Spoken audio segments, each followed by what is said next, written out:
Alright, we are back. Hello, everybody else. We have returned to Odyssey of the Dragonlords. Not all of us here at the moment because, well, some have prior business to attend to. And, I'm trying another setup here. We'll see how YouTube handles it. In the last session, the party of Juno, Derek, Exandri, Drakgar, Metius, and Porunga all took on a certain request by a woman named Kyra who said to be working with the Oracle. The request involved taking down a tremendous boar that had laid waste to a good segment of the heartlands in the continent of Tylea. After taking down the boar and resting for a bit, the party decided to, embark on the next segment of their journey. A task that will take them to meet with the Oracle herself. However, on the way there, they were approached by a pack, well, that's putting it lightly, a big pack of wolves that look pretty hungry, like they haven't eaten in quite some time. And, let's see how our characters handle this. Before we properly begin, let me just get something here real quick. Uh, Oh no, you have changed the Discord server, so I can't find the chat where I put the music bot. Uh, Alright, I apologize. I am back. uh, I was talking to my madre. that is fine enough. Uh, oh, all right. Well, in that case, as I'm getting Discord worked out over here, uh, let us begin with the first person initiative, which is actually Kyra. Oh, we already rolled initiative? Yes, we rolled initiative. Okay, give me a second. Not Pull it everybody's up. rolled yet, and I still need access to Pumo, pretty You please. already have access. Odyssey of the Dragon.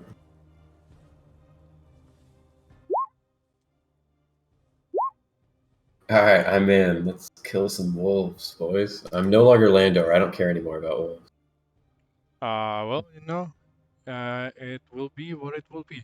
So, first of all, Kyra, the fair Kyra. Let's see what she's gonna do. I'm gonna have to roll something that is important for her mechanics. Oh, that's precisely what you guys needed here. Oh, thank God. So, Kyra has a funny little gimmick due to the strange, uh, shall we say, effects of her magic. Realizing that, almost as if she can't really help herself. You notice this sort of like excitement build up in her,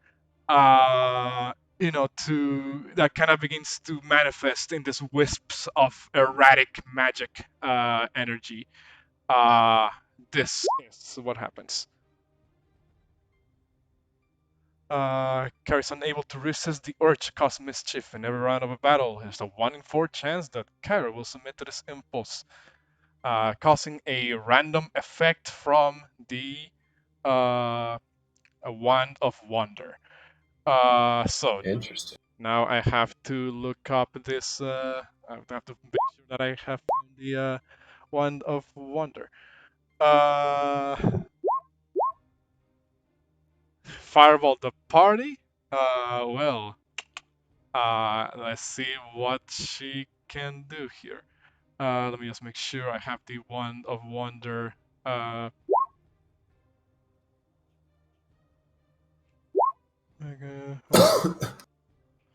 All right, so I'm gonna roll a D100. 20. So let's see. What does that one do? Ha! Not that bad. You cast Gust of Wind. Uh, let's see, who is going? Kyra never targets. Allies are never targeted with the effects of lightning bolt, fireball, or petrification. Someone to roll a d6. Okay, so you guys will see as Kyra is kind of like, getting excited at the prospect of witnessing this fight so much so that her magic begins to kind of manifest in erratic ways. And, you hear her whisper to herself, I can't help it. And then you see this weird sort of like gust of wind begin to be made manifest from Metius, actually. No, one, two, three, four, five. No, from Juno. Oh, really? Juno, you now cast the spell Gust of Wind. So basically, what this spell does is that you create a 60 feet long line that is 10 feet wide. Blast from you in any direction of your choice, and each creature that starts its turn in that line must succeed a strength saving throw or be pushed back 15 feet in the direction that the line follows. Uh, so Interesting. 15 feet. So would I have just been caught out of the blue with this, or would I have like kind of had a chance to aim it? you feel like when the strange sort of like erratic wisp of magic that fly off of Kyra, land on you. You kind of feel it, uh, begin to sort of warp around your arms, and you feel like this like surge of elemental, power. So you can cast it. I would try to aim it just in this direction and try to blow those guys back Uh, in the split second I have to aim it. the line is 10 feet wide, so hold Oh, 10 feet wide. Okay. I think I would just try to aim it just down this road then. on. And try to just blow down this. Like this. So Oh, sweet. I didn't know you could do that. kind of like in this general direction. Uh, who uh, Yes. who are you trying to catch with it? I'm just thinking I wouldn't have had a ton of time to react, so I think I would have probably just seen these guys over here, and it would have just been like, fuck, do it, and then just release it in that direction. So I would say I'd probably aim down that road, and I would probably catch whatever is in that area. So three, no, one, two, three, four. So I bet it would be these guys here. Okay, so 3 wolves have to make a strength saving throw as a massive gust of wind manifests from your body, Juno, and they have to make their strength saves. So 1, 2, 3. Let me double check what what DC it uses. I'm gonna say it uses your monk DC, which would be. Let me double check this for you. 8. Wait, my DC? Eight What does that is mean? 8 plus your proficiency plus your wisdom modifier, meaning that for you would be sadly it's Proficiency. 13 they have to make. So sadly, they all make it. However, technically it was supposed to happen during their turn, so there's still some time before it happens. Yeah, their movement is also cut, isn't it? Yeah, If they're in that area, it's like half. gust of wind, lines are there, change the torch are there, away from any creature. Does not say. We'll get to that when we get to that. For the time being, you guys just see as Juno is kind of making this weird sort of like stream of wind appear from his hands. You can concentrate on that as long as you want. Kyra that was actually at the start of her turn. As her action, she is going to pull out a small golden lyre and you hear her strum the strings for a bit, and with this beautiful sort of like vocalizing coming from her, she will do a song of heroism on you guys. She is then going to be moving the fuck away, saying, "Now, brave warriors, do not let this fight be your end." She moves back 25, 30 feet. That's it for her. This wolf is just out of the reach of the gust of winds, but it has to move around it.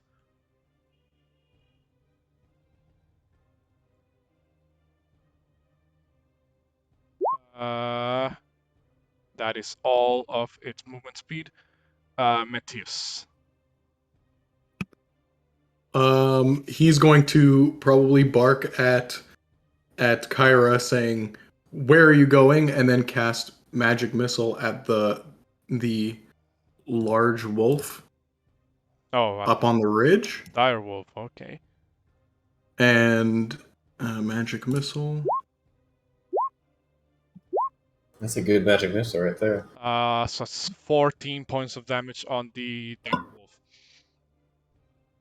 wolf. So you kind of shoot out these 3 bolts of magic at the dire wolf, and all 3 of them impact obviously, and kind of making these visible wounds on the side of its body. So the dire wolf kind of looks down at you and kind of like growls. Anything else, Metius? That is it. Okay. So this wolf, he does start his turn in the gust of wind. I already rolled the save for him. It saved, I believe. Yes, he rolled a 21. Meaning that it can move through the gust of wind. I'm just trying to check. Oh no, never mind. It is difficult terrains, meaning that it has to actually move away from the gust of wind to actually move properly. So 5 feet. Yeah, we could use this gust to win as a wall, which is pretty cool. So we can hide 5 behind. feet to the left, and then 10, 20, 25, 30. So that's 35. It can make it. 40. There we go. It is then going to attempt to take a bite at one of you. Alexandri.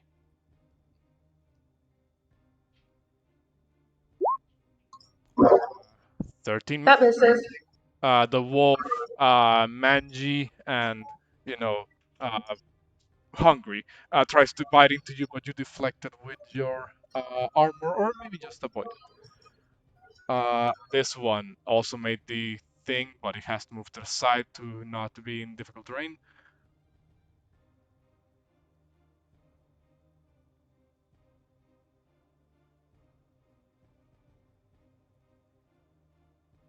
And then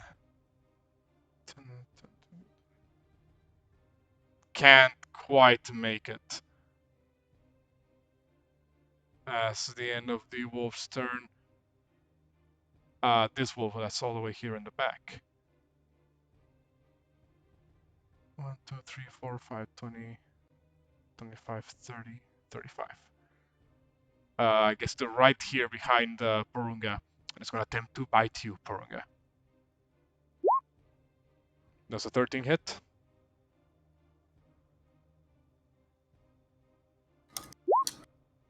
PVJ?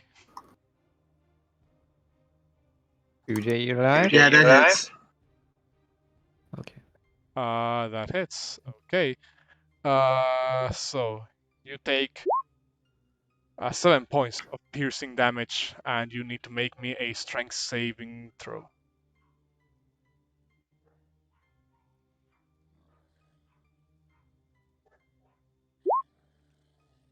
You are now prone.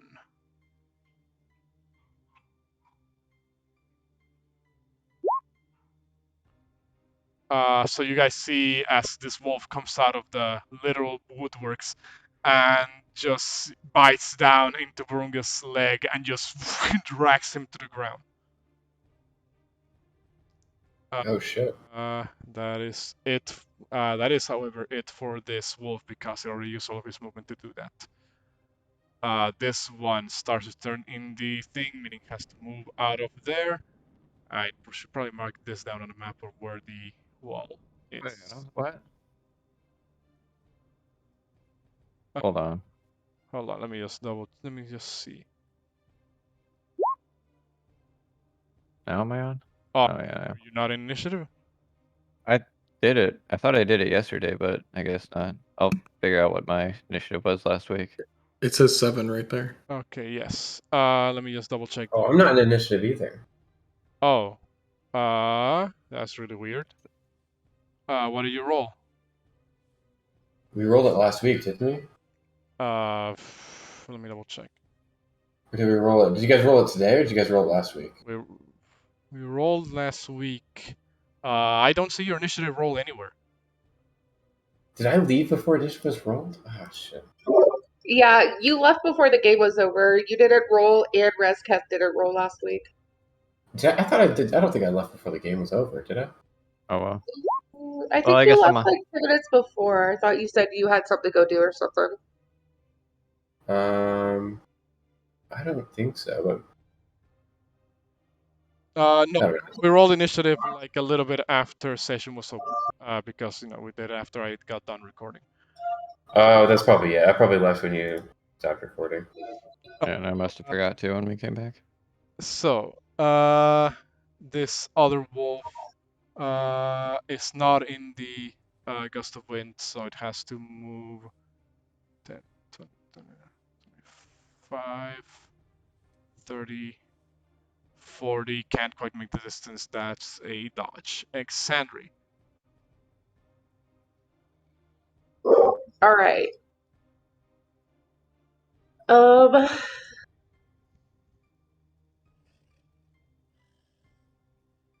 So I'm going to uh I'm going to pray to, let me get the proper person's name. Where's my notebook? I do apologize. The goddess of wisdom. I can't remember her name off the top of my head, but I Valis. forgot to remember. Yeah, I'm gonna pray to her, and I'm going to unleash my powers at the dire wolf, and I'm going to try and cast command on the dire wolf. Okay.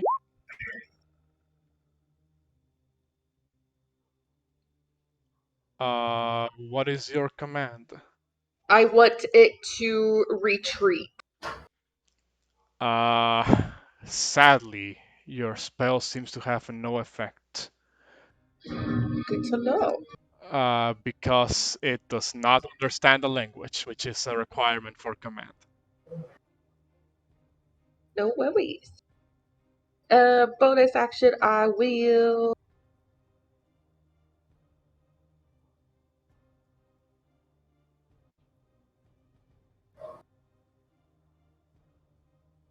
Let's see here. Wow, that's really loud. Who had that on the background? What was that, me? I'm going to take it. Ooh. What are I'm going to take an attack of opportunity Okay. to Lee.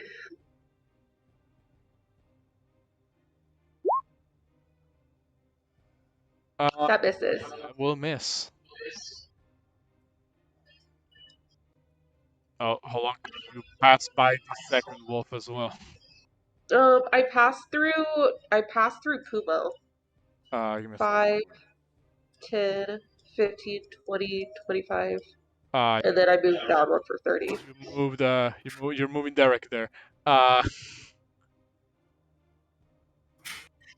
yeah, you're moving Derek. Instead of Alexandria there. Oh shit, I didn't mean to move him.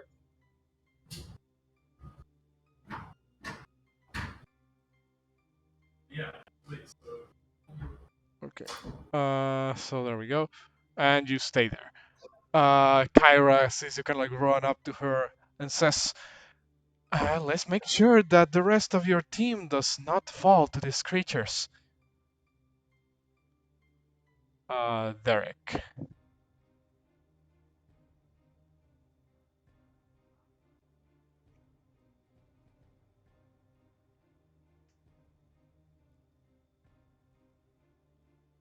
Oh, which is you, Cass.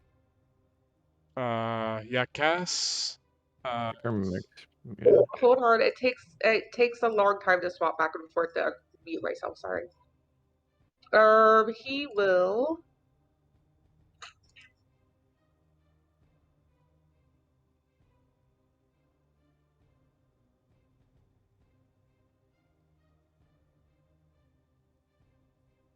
He's gonna cast Bane. Mm, There's a 30-foot radius. So he will use Bane on.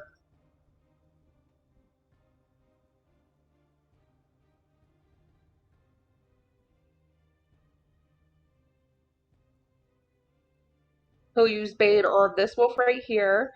okay.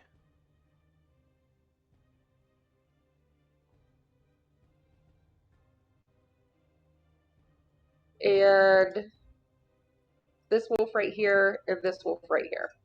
Okay, so pow pow pow. All fail, I believe. What is the spell they save DC? And his spell DC is 13. Okay, so this guy and then this guy. There we go. I mark with a purple dot those who failed. Alright. Man, he is squishy.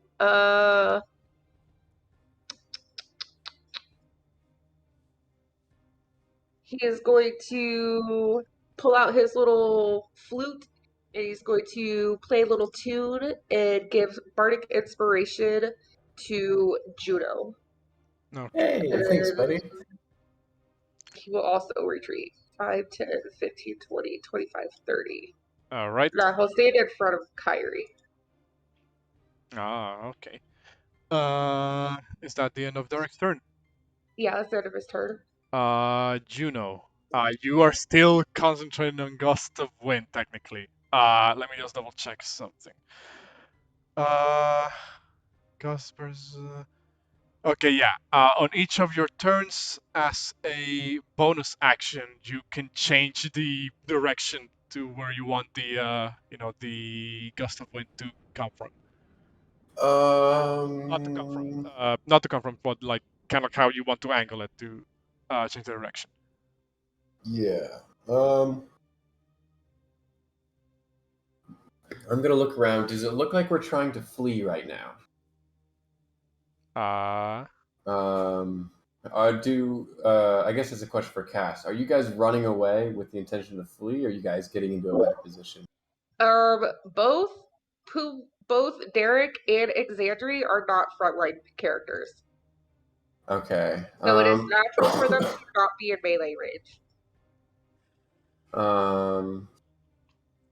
So take that as you will. Oh shit! What do we do? There's so many wolves. Mm-hmm. We got this. I am going to use my action to whammy on the wolf right in front of me. I'm going to use my staff. So it's not unarmed. I'm going to use the quarterstaff. Okay. 13 hits. 4 points of bludgeoning damage. So I'm going to crack him on the side of the head with the staff, and then I'm going to redirect my focus this direction and use the wind to try to push all 4 of these guys back. Okay. At the start of their turn, they will have to make the strength save. Is it the Starlight? Oh yeah, because it's redirected. Yes, correct. So is there any way I can like? I'm just gonna draw. Hang I'm gonna see what I can do to on. I can just do that. draw something. Yes, correct. That's basically what it is. All right. So, is that the end of your turn? That is Juno's turn over. Okay. Next wolf. Will go towards Drakgar and attempt to bite at Drakgar. That hits. 5 points of piercing. I'm gonna need a strength save. If it lets me open my character sheet.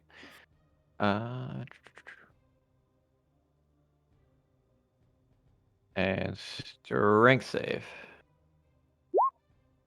You make it. Is that the end? That's the end of the wolf's turn. This guy over here. Let's see.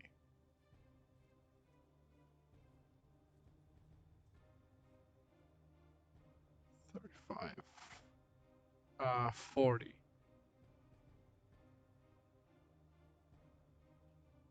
I'm gonna roll a 1d3. 1 is Drakgar, 2 is Porunga, 3 is Metius.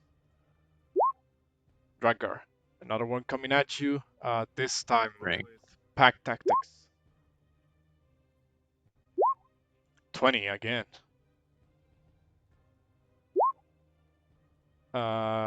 Hits for 8. Another strength save.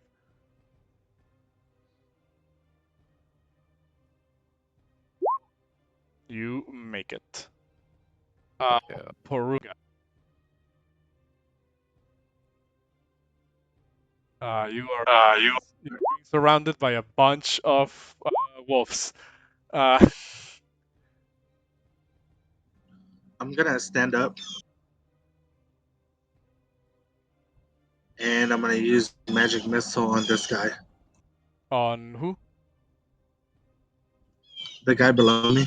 Is it too late to use? Stone's endurance? Yes.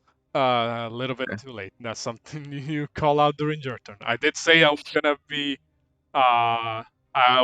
giving out less freebies in this campaign than I did the previous one. Sure, I just forgot the name of it. Otherwise, I would have. But yeah, it's my bad. So go ahead, Porunga, do your magic missile.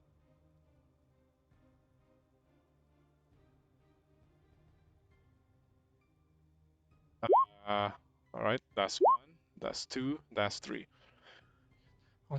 9 points of damage on the wolf directly below you. Not enough to take it down.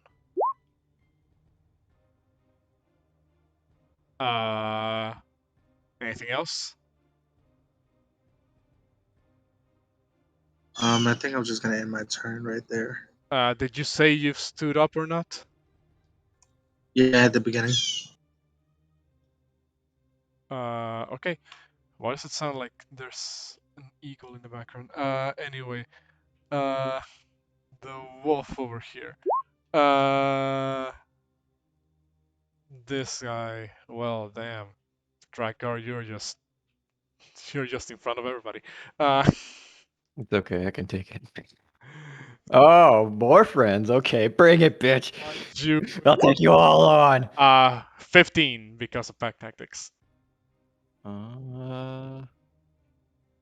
That would be a hit.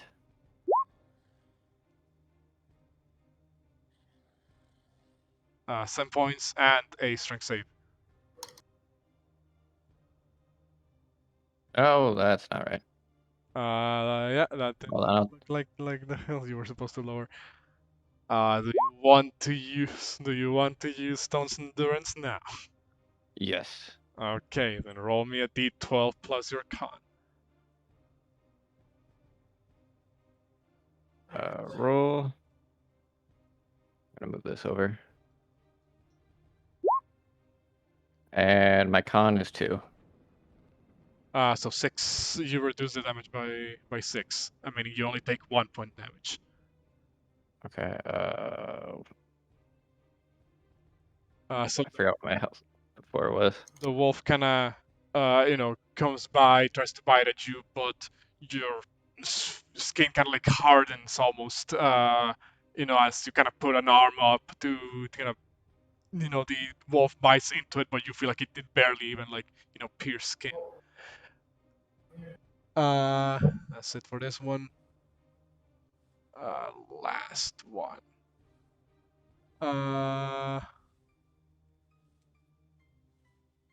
This one is baned. Let's see.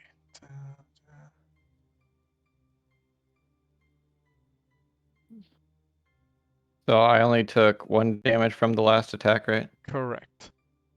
Okay, cool. I messed up my health, so I had to fix it. Right here.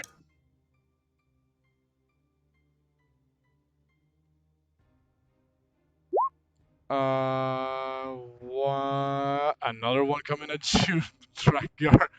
Fucking, I'll take you all on. Bring it. Another 20. Oh no, wait, hold on. Let's see. This one is under the effects of Bane. Let's see if 19. Still hits. Another 7 points of piercing damage. They are consistently rolling 7s. And another strength save, Drakgar. God, why couldn't I have been an initiative man?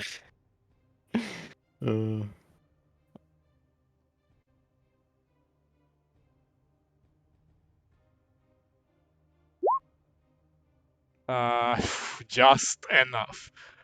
Oh, thank God. So that is that. A direwolf. Well, originally it was just gonna stand back and let his pack do the work for him. But because somebody shot him with a magic missile. Well, first of all, it has to make the strength save to see if it's pushed back. It is not pushed back.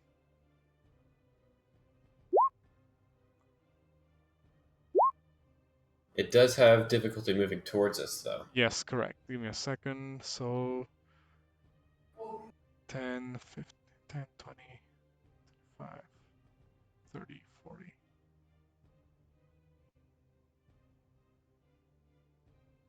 But no difficulty moving towards these 3 in the back. Direwolf is going to attempt to take a bite on well, the only one that he can get to, which is Derek. It's an 18 hit.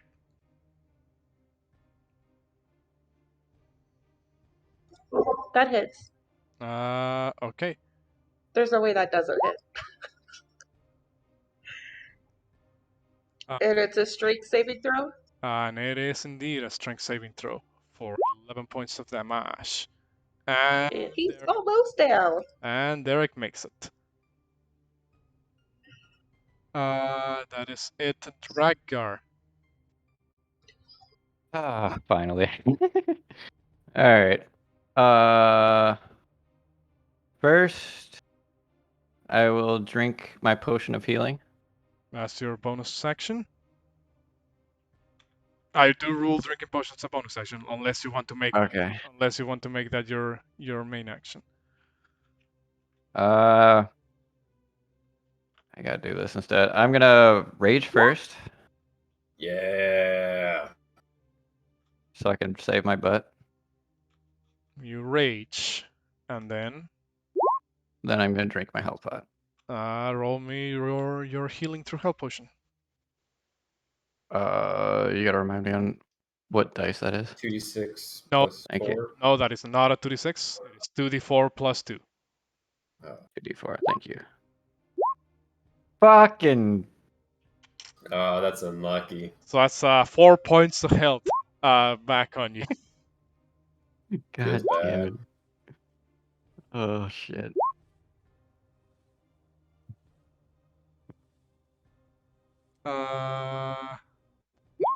Yeah, 2 plus 2 is 4. -1, that's 3 quick maths. Yeah, so that's 4 points of health back on you. I say, bring it on, and then end my turn. Okay. The Wolfino over here. Well. Let's see who can. Oh no, why you? God damn it. I'm so fucked. Hey man, you chose this life. That's the life of the meat shield. True. However, this wolf is not going for you. It's gonna come over here and bite Porunga.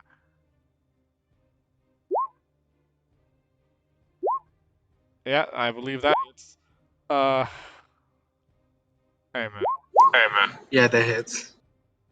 how do you get out of this? That's for you to figure out. Remember the description I gave of these animals. That is 7 points of damage on Porunga. Last wolf, and you are now prone again. Can I re-roll that? Yes, you do have Song of Valor. Song of Heroism, I mean, because of Kyra. So go ahead and reroll. You are not prone. Nice. And it's 7 piercing. Yes, correct. Oh, that one you will get an up attack on Drakgar as it moves past you. Yes, I will use Battle Axe. Oh my god. We are so surrounded. That with some lame miss, and it's going to take its bite on either Metius or Juno. Well, that is going to be on Juno.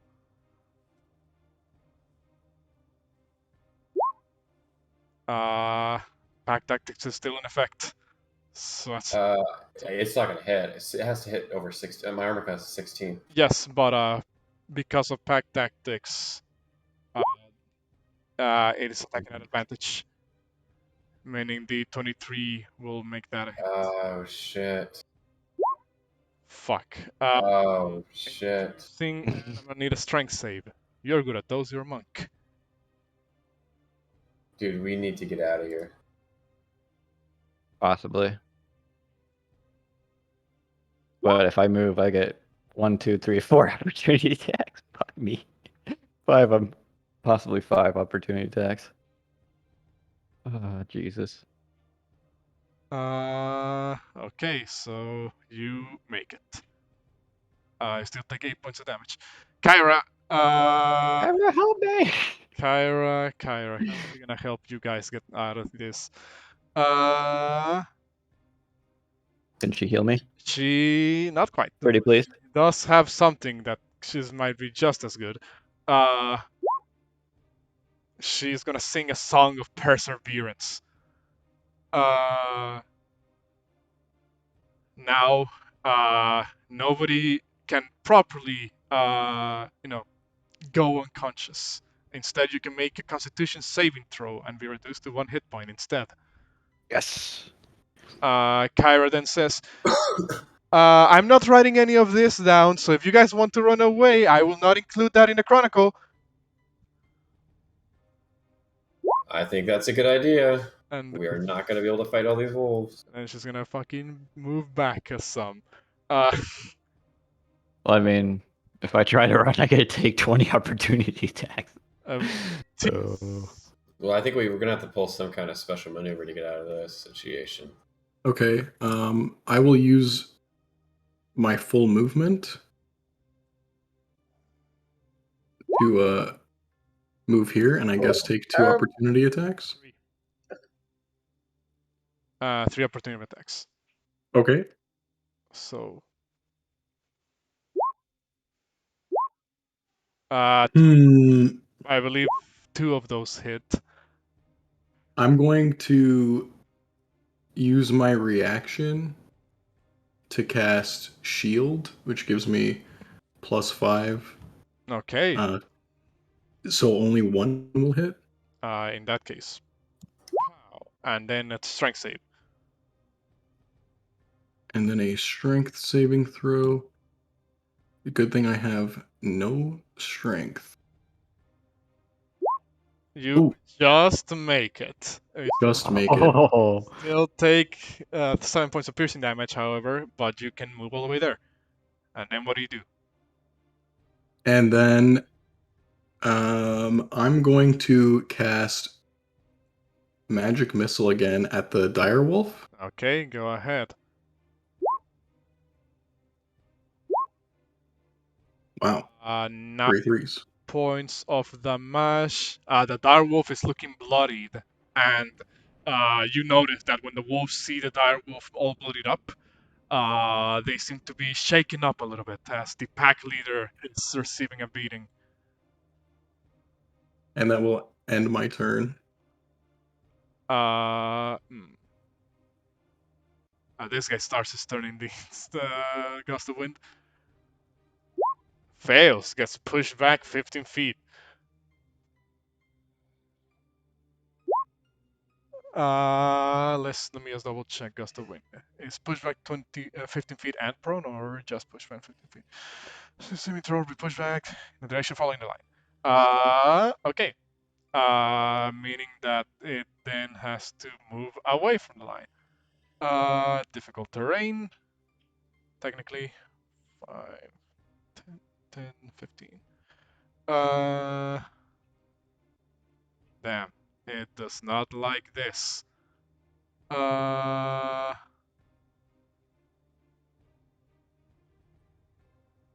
Noticing that the pack leader is dying. Let's see. I'm gonna roll something in the background. You will notice as the wolves begin a retreat. At least one. This one does. All right, looks like we got to take out that wolf. Dire wolf. This one over here. Damn. Mitch. Will. What's up? Dude, I know. It's insane. Will risk the Oh, you're going to kill me. You distracted me. Will risk the up attack. Pause. See the fair. If you're. I will ask Mitch. If you're talking, please mute up because when I'm trying to. And if you're talking to somebody else, please mute up because I'm trying to speak here. So he's gonna move in to defend the pack leader.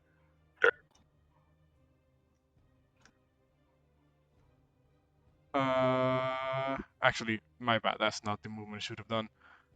Over here. That's what I meant to do. This guy over here will attempt to bite down on Metius. Oof. Does that still hit? That definitely hits. Pass your shield AC? That does.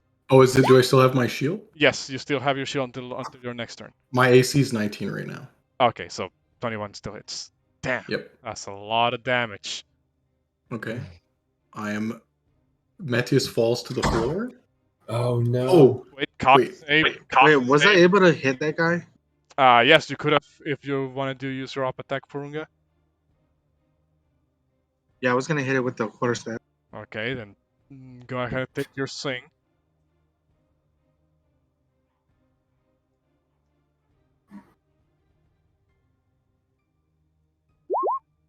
That's not gonna hit. Okay. So Metius, however, you have Song of Perseverance. You can make a con save to get to 1 HP instead of dropping outright. Yes, I will definitely do that. And the Constitution saving throw. Sadly that. Okay, I am the Academy Philosopher of the Stoicism School. Correct. And it says that I can spend a spell slot of first level or higher to be reduced to 1 hit point instead of 0. Correct. Do you still? It doesn't say if it's a reaction or not. Is that just something I can do? Let me check that. Could you put it on the chat? It's just in the PDF. I don't know if I see it in here. Yeah, but it should be Take him. it should be on your sheet if you are that of that class. Yeah, give me a sec. You might need to level up again to get that class. No, it's here. Oh, okay, never mind. Stoicism. They must, when you take damage, you may spend. You're right. It doesn't say that you need a reaction. So you can use a spell slot to be reduced to So 1 hit point. taking the hit, there will be a sort of an almost like golden magical glow, and it will seem like Metius was completely unfazed by the attack, and will instead be reduced to 1 hit point instead of 0. Well, not quite on face. You are still at 1 hit point. Yeah. But yeah, But he was just too stoic to die in that moment. correct. Just plays it off like nothing happened. That guy makes it through the gust of wind. Can't do much for the alpha though on that side, so he's going to begin to move away.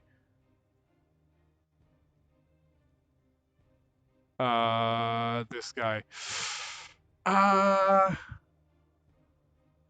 Seeing as things are looking kind of dire for the wolf, it will risk the up attack to run away from you, Juno, if you wish to take it. Yes, I will. I'm going to take it with my my quarterstaff. Second, let me Go ahead. get that. That's a crit. Roll me the damage. You take down this wolf as it's run away from you. How do you take him down? The second he turns away, I swing around and crack him in the side of the head with the staff, and he falls to the ground. You kind of crack him on the side. You hear it whimper in pain for like half a second before it falls to the ground and kind of like slides across the ground as it was in the middle of a runaway. Yeah, the other ones don't like that. That is it for this guy. I forgot this guy was all the way here. You know what? I'm just gonna have him get out of here.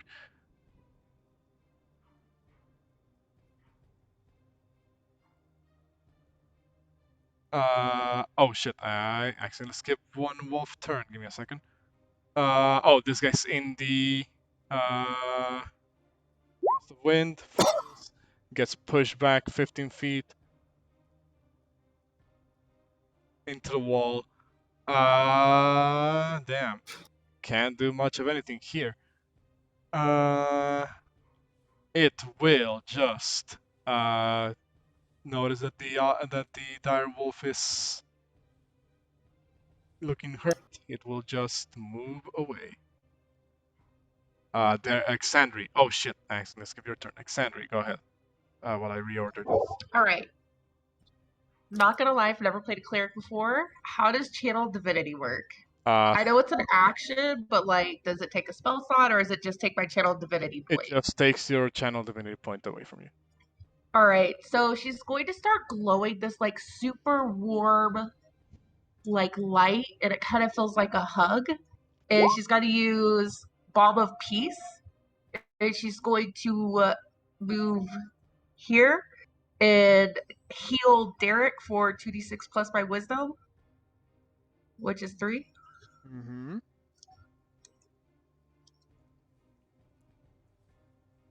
And he will gain back 8 HP.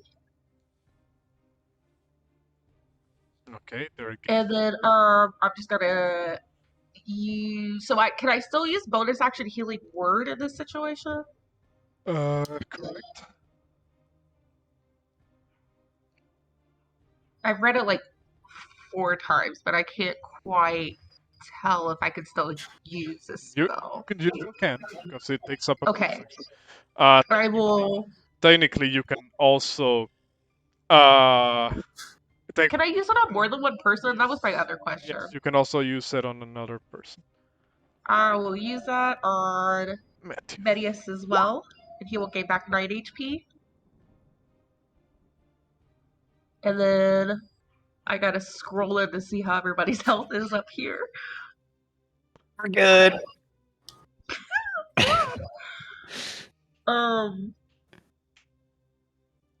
Wait, what is the distance on healing word? Now that I think about it. 60 feet. You All right. are within range.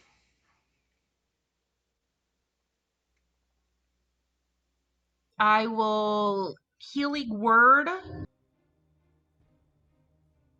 Oh god, that's such a hard choice. I'm going to healing word Porunga. Okie dokie, spoke. And he will gain back 6 HP.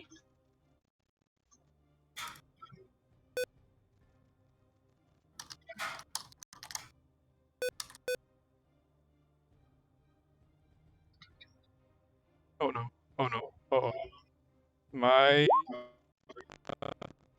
my laptop charger is fucking up. There, No. I fixed it. I was close. And then I'm gonna run over here. And then you run over there. Coolio. And that is her turn. Derek. Derek is going to he's gonna act a little worried because he just got healed by somebody else. Doesn't want to upset his mistress. And he will man, I'm not gonna lie, he built his bard really weird. Hey man, hey, we went over character creation session 0. I told everybody what would be the recommended build for your characters. It's entirely on him. God, it's like okay, he literally only has one thing he actually can do, and that's use thunderclap. That's it. That's all he got Probably not on the direwolf. probably not well within 5 feet of Metius. Oh, okay. Oh yeah. But he could move essentially like right here, right? Actually, hold on. Could you put the description of the spell? I'm pretty sure it affects the immediate 5-foot area around him, but I could be wrong. I don't. Yes, each creature within range, so each creature within 5 feet. So in that case, might need to move away from Metius to do that. And this is far enough away to where he won't get hurt, right? Correct. Okay. So then the direwolf has to make a con save. Fail. And he's Taking 4 points of thunder damage. Are they pushed back? No, they're not. That is his action. then he's going to. Shit. Since Thunderclap is a cantrip, can I still use Healing Word as well? Correct. Okay. He's also going to Healing Word. Mm-hmm. He's going to Healing Word. Drakgar. All right, go ahead and roll me the healing word.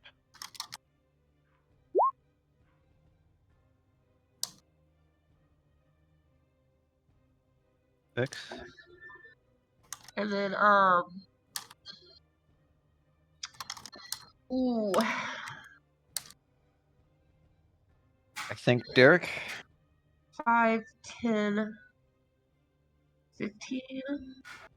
This is just dance around the direwolf. He's going to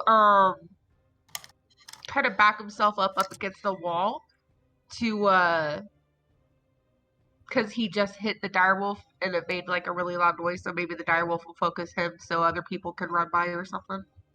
That's his turn. All right, Juno.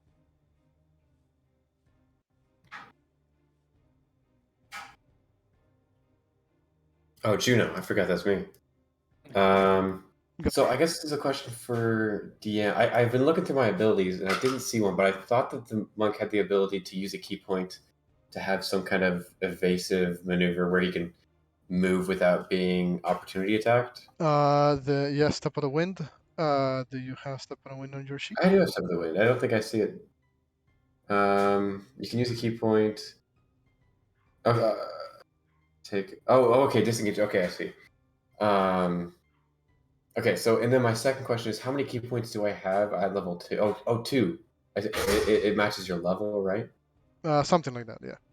Yeah. Okay. Cool. It automatically filled in 2, so I think it's probably 2. Cool. So I'm going to use Step of the Wind, which is one of my key points down, which allows me to take disengage Or dash. as a bonus action. Correct. So, do you wish to So I'm going to disengage with the wolf that is currently next to me, Okay. and I'm going to run all the way up to this guy, the direwolf. And how fucked up is the direwolf looking? It's looking pretty rough. I'm going to use Fury of Blows with my last key point. Cannot do that because Fury of Blows occupies a bonus action. Does it? It says immediately after taking your attack action on your turn, you can spend 1 key point to make a 2 unarmed attack. Oh, as a bonus action. Shit. Correct. Then I'm just gonna crack him with my staff. Okay, so go ahead and Actually, fuck. go. Having known that, can I undo my bonus action and take the opportunity attack? Uh, I won't. I didn't know that that's how it works. So Actually, hold on. I believe that wolf has already taken an opportunity of attack against Metius.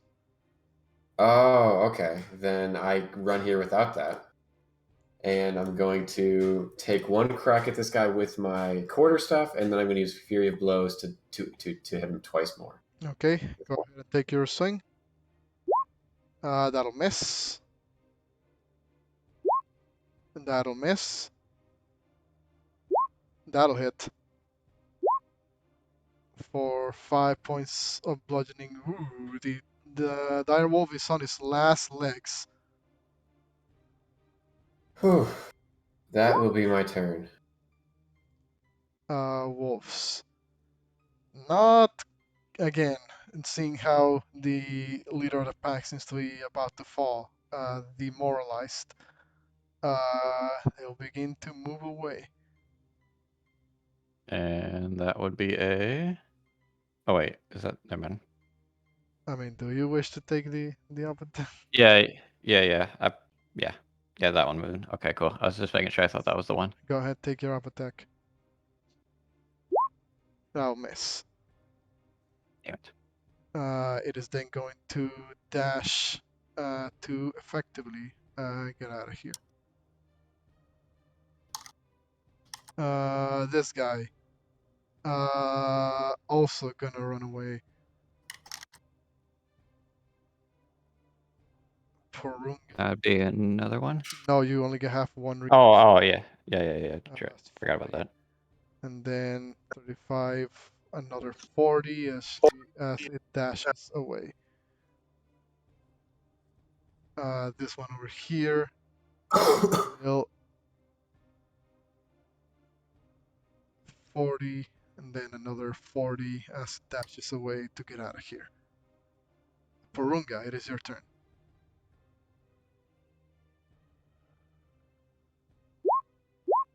Wait.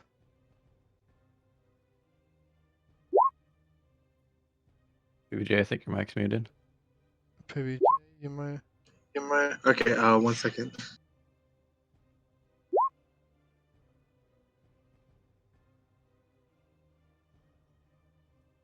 So I'm gonna use Magic Missile on Direwolf.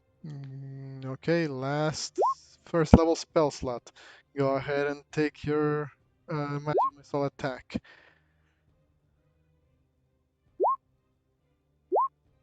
And like that, tell me how do you get rid of how do you get rid of the direwolf? The 3 missiles just go straight to his face. Okay, so 3 different magic missiles dart around you, spiraling out of your person before shooting out and reaching the target, which is the head of this direwolf. 3 different holes made out of a magical force are now in the skull of the direwolf. At this point, the wolves are basically leaderless, and chances are they will attempt to flee. Anything else, Porunga? Now I'm gonna end my turn. This guy is gonna get the fuck out of here. Like grunts in Halo, when the leader dies, they just scatter. Drakgar. Well, I guess they're all fleeing, but let's see. Do I have enough movement for? What was my speed again? Okay, cool. I do have enough speed. I'm going to no, not that button. I'm going to move right here and give this guy a good old whack. Okay. Take your swing. Misses. Damn it. And that'll be it. All right. This wolf pieces out back into the wilds 40 dashes off the map. Last wolf. Oh, where the fuck did I put this one at? I totally miss him in the map. Oh, there one. Is gonna 40 feet, then dash for another 40 feet as it gets out of here. Just in the off chance this guy's trying anything funny, Kyra is gonna toss out another Song of Perseverance to you guys. And that'll be that. And this guy's just gonna get out of here, moving 80 feet away until he is no longer in initiative. Metius. I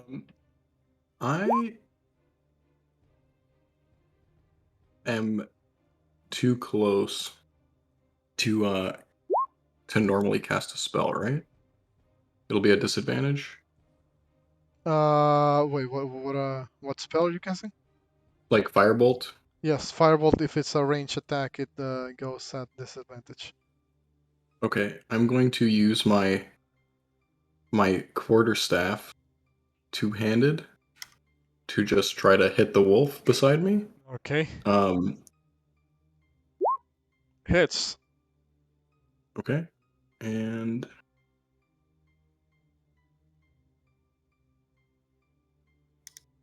Roll me damage. 8 7, that's 7 damage. Also, Metius, if you want to roll damage for any weapon or attack you roll in the chat, just click the name of the weapon while it's in the chat. Oh, okay, cool, thanks. Oh, I see. Yeah. How do you defeat this wolf? Well, definitely a pained swing at almost trying to mimic what Juno was doing previously, and a pained swing to its face, very almost weakly even after having taken so much damage from these wolves, and watching it later fall to the ground after it connects with its head. So just a quick, swift on the side of the wolf's body, as its body falls to the ground. The remaining wolves, I'm just gonna say this guy's managed to run away unless you guys are keen on following them into the forest. Pass. No way. Yeah, I think we let them fly. Okay. In that case, I'm gonna get rid of this, guys. And that will put us at the end of initiative, as I get rid of the rest of the wolves eventually. Congratulations. And then Derek gets pushed back because of the wind wall is aimed at his position now. Uh, so, yeah, as the last of the wolf flees, the only ones left are a couple of them you managed to take down before they got out of here, and the leader, the dire wolf. So, mind you, this was happening towards the end of the day of travel. You guys would have gotten a long rest after all of this. I'm pretty sure I said that last session. It was just a random encounter that you guys rolled on the table. Now I need to delete that one from the table. Yeah, that was nuts.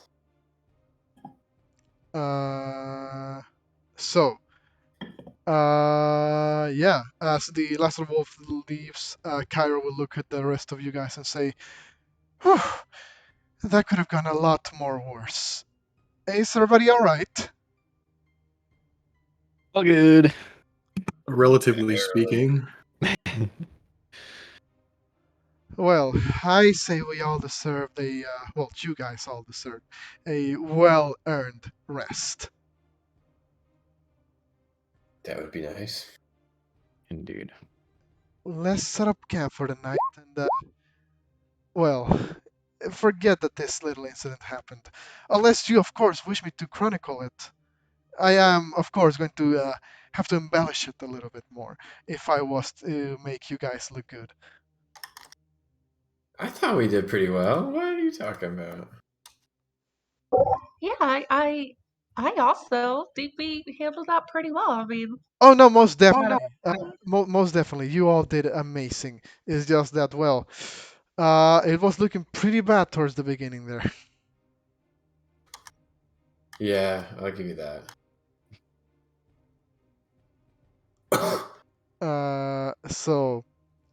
Give me just 1 second.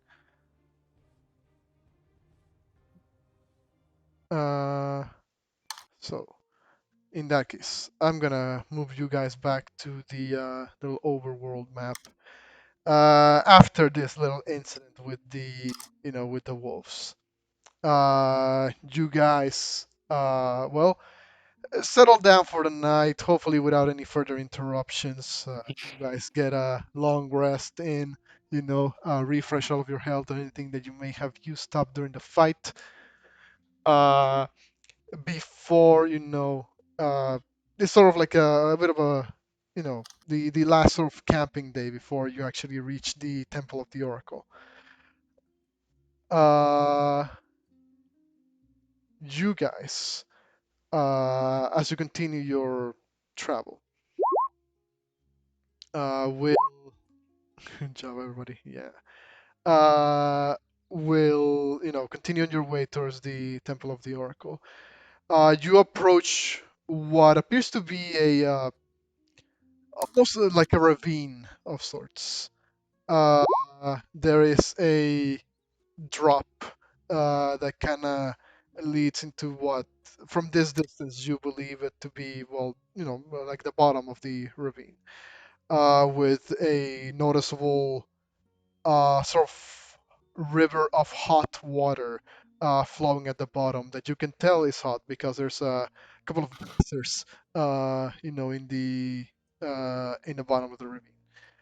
As you reach this place, Kyra will say, "Well, here we are. It's just a little bit of a drop towards the Temple of the Oracle.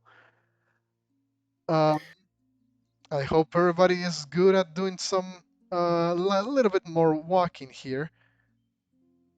Is there anything we should know before we meet this chick? Uh, Like any behavior we should be? Well, first of all, don't call her like that. If you Oh, okay. if you speak to her face to face. Uh, Second, well, she may be the daughter of Poseidon, but she is an oracle first and foremost. She is supposed to witness uh, the events that have yet to transpire. In fact, it is her that foresaw the end of the Oath of Peace, which is why we're doing all of this, gathering you guys here. She tends to be a bit uh, almost absent-minded, so to speak. Uh, you this may make you think that she is harmless, but trust me, you don't want to get on her bad side. Sometimes that part of her that still contains a bit of Titan blood rears its ugly head around, and she tends to be a bit intense. Damn. Okay. Other than that, just show the appropriate respect. Make sure to not speak or anything out of line, I mean, or do anything out of line. And we should be good. Mind you, I haven't talked to Versi in a couple of weeks, but, well, I hope that everything is still fine down there. Sounds good. That makes sense to me. So, you guys gonna have to go around this, uh, you know, segment on the side. Derek, of course, being someone who is, associated with the Oracle beforehand, um, sort of, can guide you along through a different pathway that takes a bit to get down to, but it's more akin to kind of like a ramp, that leads you down to the actual base of the ravine that you guys are going to. You guys will find yourselves coming to a little segment once you reach the bottom of the ravine. Now at this point, the water of the kind of like almost steaming hot river that is next to you guys begins to feel a little bit more, shall we say, noticeable. I'm gonna move you guys to the next map.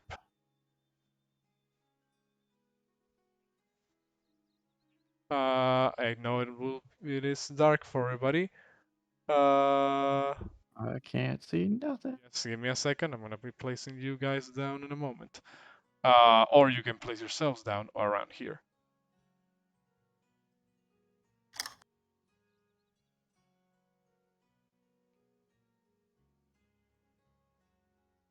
I realized that this was not in daylight mode, was it? There we go. And I have to place down the cameraman here. There we go. So Porunga, Drakgar, Metius are there. Exandri, Derek, and Juno should be down there now. There we go. Can you guys see now? Yep. All right. Yep. So you guys are walking by, around next to the, to the steaming hot river. As you're walking by, what is everyone's passive perception?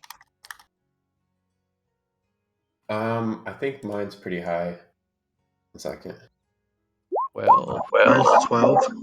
Mine's only 13. It's not that high. Mine is 13, and Derek's is 11. Well, those of you,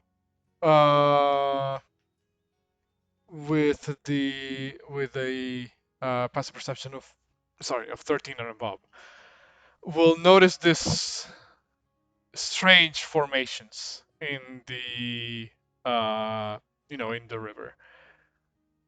Uh, there is what appears to be an almost, vaguely humanoid shape forming itself that later turns out to not actually be entirely humanoid.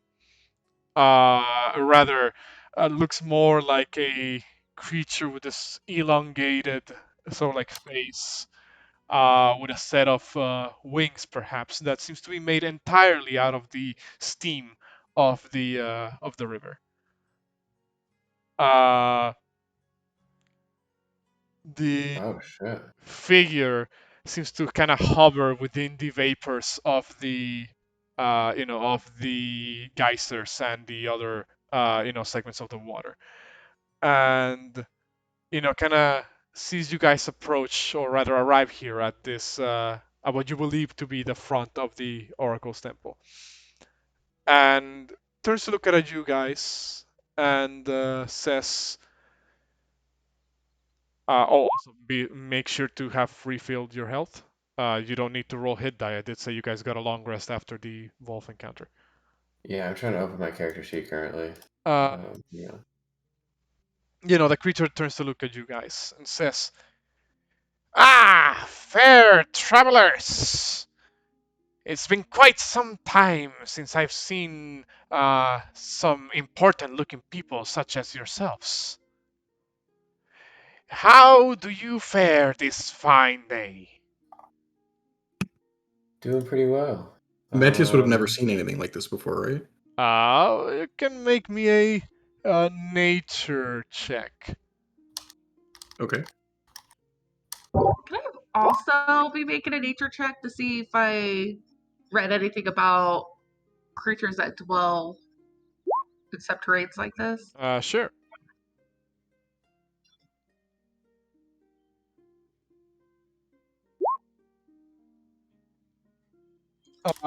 So Metius and Exandri. You guys would at some point in your travels have, heard of this type of creatures.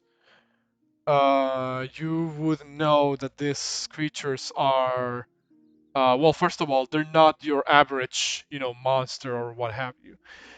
They are actually more, they're considered elementals. Uh, they are known as steam mephits. They, are not quite well regarded amongst the, elemental creatures.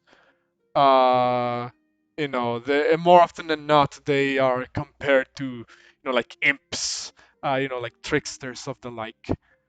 Uh, the method continues talking and says, since you guys look like you're quite the important set of people, I have a proposition for you guys before you continue on whatever the path it is you wish to take. I'm listening. I think Metius would try to whisper to the group. I've heard of these creatures before. They're generally seen as tricksters. We should be careful about what it's going to say. I would kind of nod in acknowledgement, but I wouldn't say anything. You would hear the creature say, well, yes, the proposition I have for you guys. See, just on the other side of this river lies a stash that a previous group left behind for you guys. Well, not for you specifically, but for somebody else. I believe you might just be the person that could benefit from such a find. I would bring it to you myself, but and then his kind of hands just kind of facing between each other, because it's made out of steam. Uh, he says, sadly, it appears that I'm not quite the best at, you know, engaging with physical objects. Meaning that you will sadly have to cross this river yourself if you wish to make your way with those riches. Go ahead So and you're do just it. trying to help us out here. There's nothing in it for you? Can I insight check that? I mean, you Yeah, same here. you can try. Seems legit. And I have a +7 on this, I swear. Seems legit.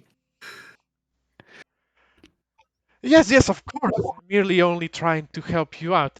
See, when I saw you approach, en route and destination to the marvelous temple over here, I couldn't help but know right away that you guys must be here for something important. And if I am to be, well, a humble servant, uh, as I am, then I might as well do anything in my power to assist you guys. Who did it say? Who did you say you were serving for? Well, it was more of a general term. In broad terms, I am here to serve, so to speak. Then you wouldn't mind answering a simple question. What happened to this previous group? Oh no, they nothing really bad happened to them. They merely left the stash here and well, they disappeared. They left. I haven't seen them in months, so well, I don't think they're coming back for this. I don't trust this thing. I don't know. I want to insight check that. Yeah, I was about to ask, can we still insight check the second portion of this? Sure. Exandri's gonna Seems say, legit. Drakgar. yep, I I think he's believe. bull crapping, but my brain's too small. Seems Um, legit. Exandri's going to say, and what what do you want in return, or what do you gain from us crossing this river and taking the adventure gear? Oh, what do I gain? Hopefully your friendship, your favor. I am among the weakest of my kind, meaning that, well, I kind of have to learn how to rely on other people that are far stronger than me. And seeing as you guys are, well, really well equipped, well armed, and well accompanied, not to say the least. Uh, And then what is that favor that you might seek from us besides our friendship? oh, well, I haven't really thought about it actually. Um, perhaps, I don't. uh, perhaps to put in a good word with me, if, for me, amongst others of my kind. You see, there are others like myself too who inhabit similar places like this, but none of them really respect me.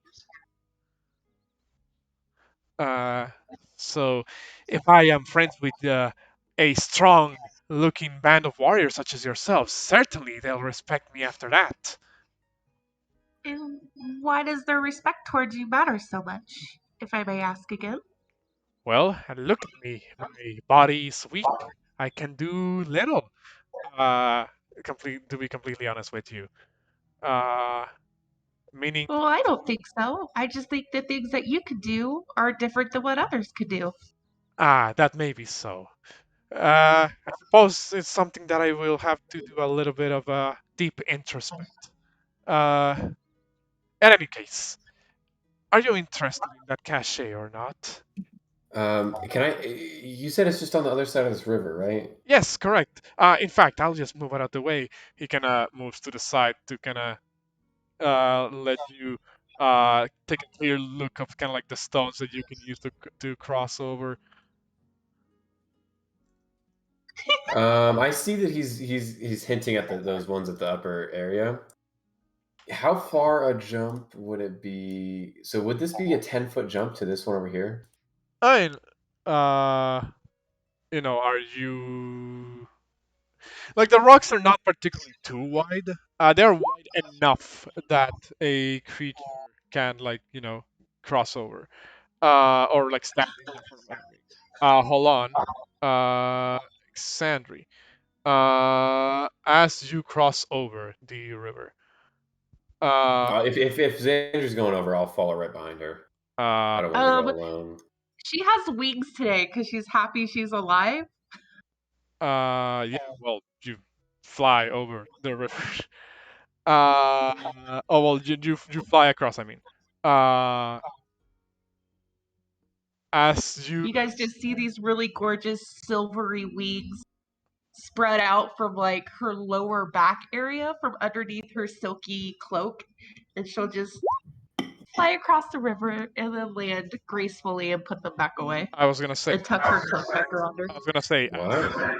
I was gonna say, as you cross the river, somebody has some really weird echo in the background. Uh, Oh, I'll mute myself again. Sorry. as you cross the river, I need you to make me dexterity saving throw.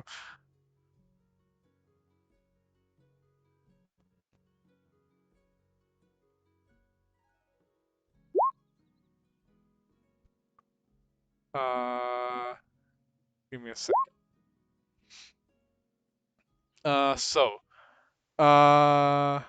you notice that as you know, as you cross the river, Exandri, right as if on cue, this sort of like scalding steam from one of the geysers kind of shoots up like a couple of feet into the air, uh, you know, uh, making damn near threatening to burn you, through just the heat alone that it emanates.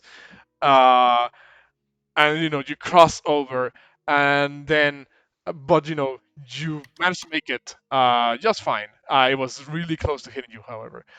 And then the creature kind of like snaps its fingers, like, ah, dang it. I mean, you made it across. That's fine. I So, um, so I seen him snap his fingers as if he was the one who like raised the geyser. I shall take my leave now. Be careful in your future endeavors. is there anything I can do to hit him, or he's over the water, right? I There's nothing we can do. mean, what would you have wanted to do? I just wanted to swing at him. I mean, I know I'm probably not gonna do much, but Ah, just try to swing my staff through him. Jesus. Um, should I just look around just in case he was telling the truth? I thought he Or revealed a treasure, didn't he? Well, he pointed at like behind a rock, but like you didn't see anything. Oh, I thought we actually saw a treasure. no, she was just flying over there to check it out to see if he was bullshitting. Well, now that you're there, you might as well look, but in the future, we should probably be less trustful of speaking mist. True. I thought it had something to do with the rocks. I didn't know he was gonna do that. I don't know. He was hard to read, so I just wanted to, check it out. I knew that I could get across the river today quite easily, It is a and you pretty guys are sweet still close trick. enough in case any combat broke out, and no need for anybody to get wet. That is a cool trick. I'll give you that. Can I So, investigate over here to see if there's anything, or if he was just completely lying to get us in trouble with the geyser? I'm gonna tell you right now, you will not find anything. Uh, Okay. it seems She will spread her silvery, dazzling wings from behind her cloak again and just lift herself back over. Do, do, do, do, uh, do, do. Kyra will look at the rest of you guys and say, "Ooh, I want to consider myself a bit of a trickster, and even that was kind of easy to look past." yeah, that was a miserable attempt to get us killed. Oh, that probably wouldn't have killed you, I don't think, but it certainly would have hurt. Uh, you guys come back. You come back across here, Sandri.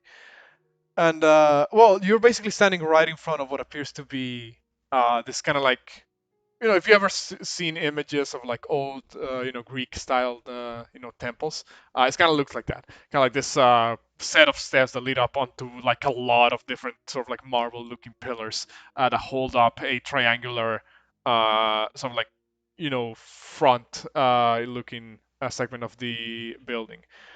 Drakgar, as you get to right there, and Porunga, as you get to right there, you will hear some noise happening on the inside. It looks like an argument between two, or sounds like an argument between two people. However, when you get to like around there, you will notice a couple of things. You notice that amongst you know, the marble pillars, there appears to be two individuals that seem to have been standing sort of almost at attention amongst the pillars. Uh, Let me just give me 1 second while I reveal them. They look kind of like this. Kind of two human looking individuals with this sort of like soldier like attires on. They seem to kind of like, see you approach, and they say, "Halt! Who goes there?" Who is he Uh, saying this to? Sorry. to Drakgar and Porunga, who are the ones that walked up. Okay. Said, I'm Drakgar. I mean no harm. I got some friends with me, What and we just wandered down here. what brings you to the temple of the Oracle? We're answering Uh, summons. yes, we are answering summons. Answer. I feel like Derek would step up as someone who apparently has been with the Oracle for hundreds of years and introduce himself and say that they're here to speak with uh, the Oracle Mercies. Although for some reason I feel like Pumo would be cringe and say my mistress. Oh my So that word goodness. might be in this sentence somewhere. When, True. when you say, if somebody says, "Oh, we've answered, summons," or if Derek was to be like, "Oh yeah, I'm here to see my mistress," or whatever, you see like a strange look wash over the guard's face. He kind of, you know, looks at the other guard next to him. They kind of look at each other for a couple of seconds, and then they look back at you guys, and you still hear kind of like the argument kind of happening behind them. Now that you look a little bit closer, you appear to be seeing a couple more, soldier-looking people standing next to some, people dressed in priestly robes. And then you hear one of the soldiers look back and say, "Lady Brisa, they're here." And you begin hearing as multiple armored footsteps begin to kind of like, begin to kind of like move in around the area. Uh, you hear, like another comment, of a female voice, kind of like speak up. Well, well, it appears we have some uninvited guests, though not entirely unexpected. You see this lady wearing like this priestly attire with a blue sort of like cloth around her shoulders. Uh, she then looks to the side and says, "This, I believe, are the people you were expecting, Proteus." You hear as another soldier kind of brings up like this, kind of like strong, damn near like strong arming. This other male, priest looking person. This is the one.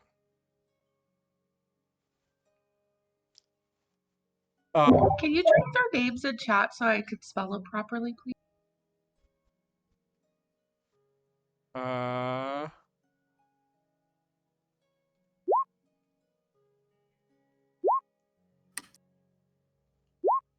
Uh, so you see as these soldiers kind of begin to kind of come up, and the priestly woman seems to say,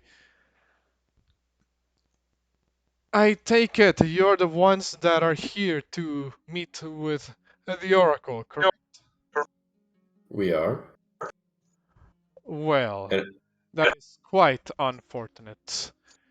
For you see, Lord Poseidon has decreed that his daughter is to return to him post haste. And I'm afraid we cannot allow you to interfere with that process. um, w- Is there any way that Metius could move to get a better look on the inside of this structure? Yeah.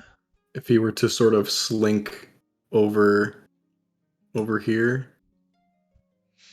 You would see that past the pillars, there's a couple of kind of like this segments where there's almost like an altar of sorts towards the center of Hmm. the of the temple. Kind of has like bronze and gold coloration in it. On top of it, there's like a couple of items that you believe are meant to be some form of offering of sorts. Beyond that altar, a little bit more towards the back, you will see what appears to be a strange sort of statue that looks like a statue of that of a slightly humanoid figure, with a sort of jet black, glaive on one hand. Uh, it's imagery that is very famous amongst the land of Tylea. The image of like this elderly man holding, like a dark weapon. Is imagery that you associate with, well, uh, Poseidon, the Lord of Storms. Uh, Okay. you hear the male priest, Proteus, speak up and says, "We were expecting your arrival, but it looks like these people were as well." Kind of like gets his arm twisted a little bit by the soldier next to him. The female priest says, "Now, Proteus, you need not be so, shall we say, forward with our guests. We still have some time to talk things through." She turns to look at you guys and say, "I'm afraid your path ends here. We cannot allow you to enter the temple." um, I'm gonna kind of just look over at Derek and kind of shrug, see if he has any strings he can pull. He will turn to look at you and say, "I've been in this temple for 500 years. These people are not from here." Oh. Interesting. So I'm gonna look back at them. Can I insight check what they're saying, or can I just see if I can like, um, yeah, can I Hey, insight check them a little bit? Kind of like look them up and down, see if they seem, or can see I if I also can recognize insight where they're check? from. What are you trying to discern here? After hearing him say that these people, he hasn't seen them and he's been here for 500 years, can I insight check to see if their story is true about the Oracle actually going back to see her father, or if she is actually here, possibly in danger? I mean, you can insight check, I guess. No, I can't, because my character can't roll. Um, yeah, I'm going to insight check, but instead I'm going to look into if I can like tell where these characters are from in the world, or like what if I can tell if they're of a certain area, or if they're like magical, or if they're like I don't think you can discern someone's magical through insight, but sure.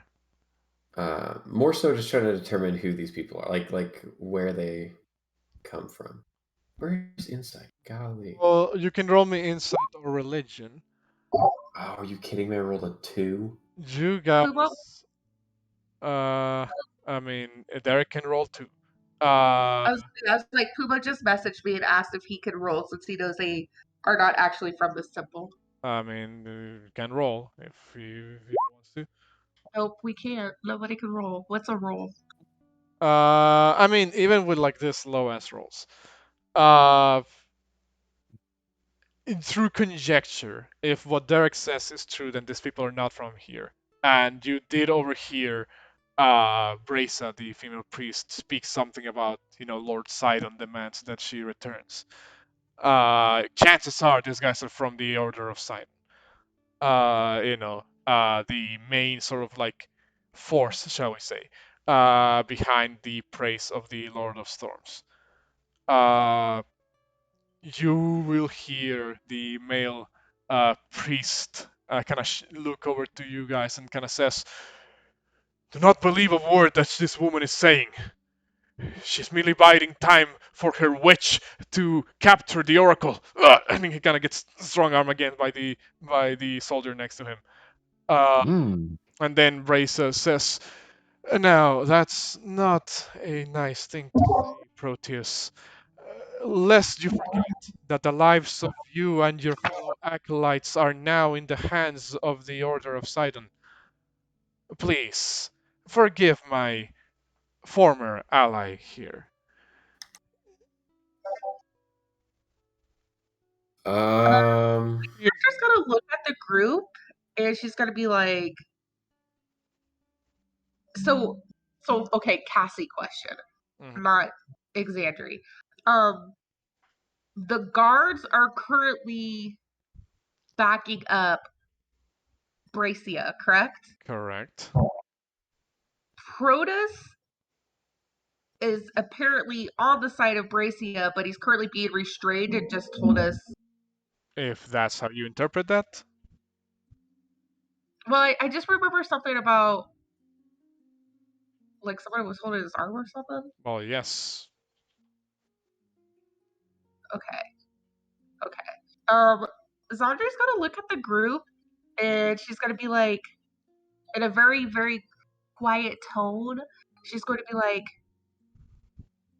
I have a really bad feeling, and I know they look super powerful, but if we were summoned here by the Oracle, I don't feel like she would just dismiss us. yeah, I agree. Can I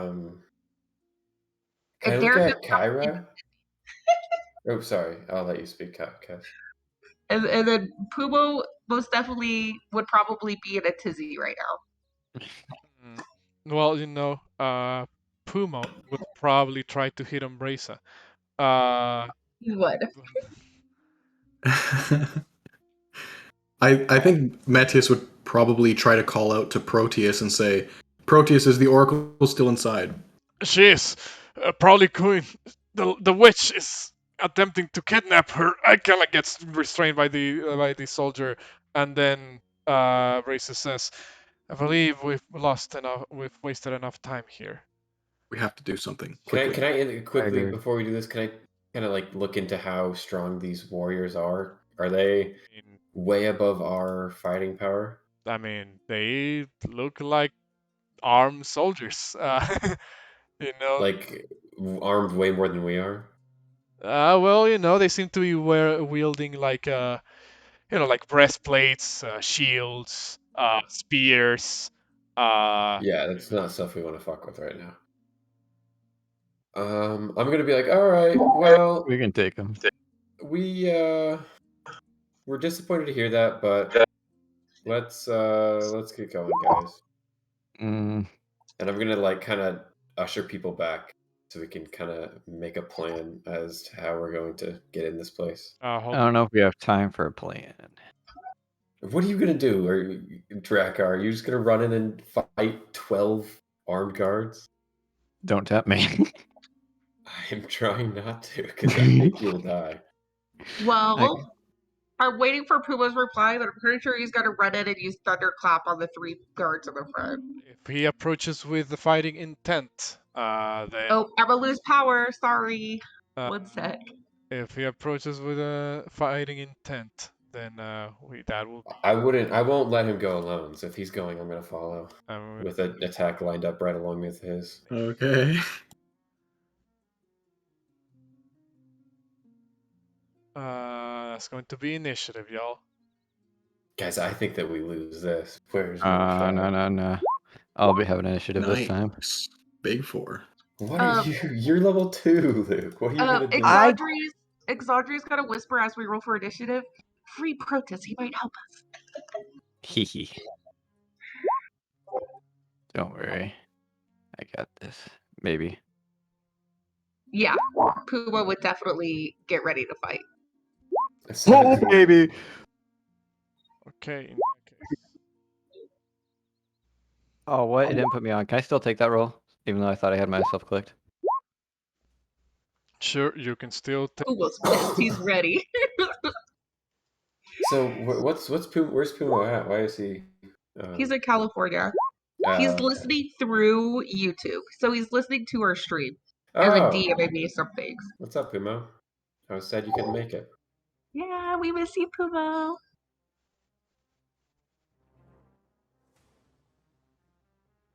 Hold on. I'm just making sure I But have all. that 20 is so accurate for him right now. Yeah. All right. So, I'm gonna roll initiative for all the dudes here.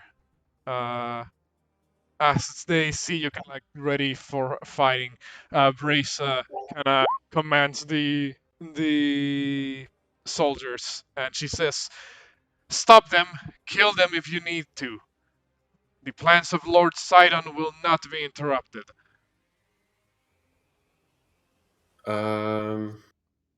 Just as like a basic history check or religion check, or not, maybe not, no check even needed. Is the Oracle and Poseidon, even though they are related, is their relationship good? Like, is it like a Uh, Sidon sired a lot of children. This is sort of general knowledge in the world. And a lot of them were killed. Some okay? rumored to have been also done in by Sidon's hand. However, one thing is true that that was the wrong soldier. One thing is true is that he would rather have his some I believe Versi the Oracle being a special case here. Is one of the few of Sidon's children that refuses to go along with his with her father's will, so to speak. Okay, so these people are probably actually from her father, but she does not want to go. Probably. That's my assumption currently. Derek.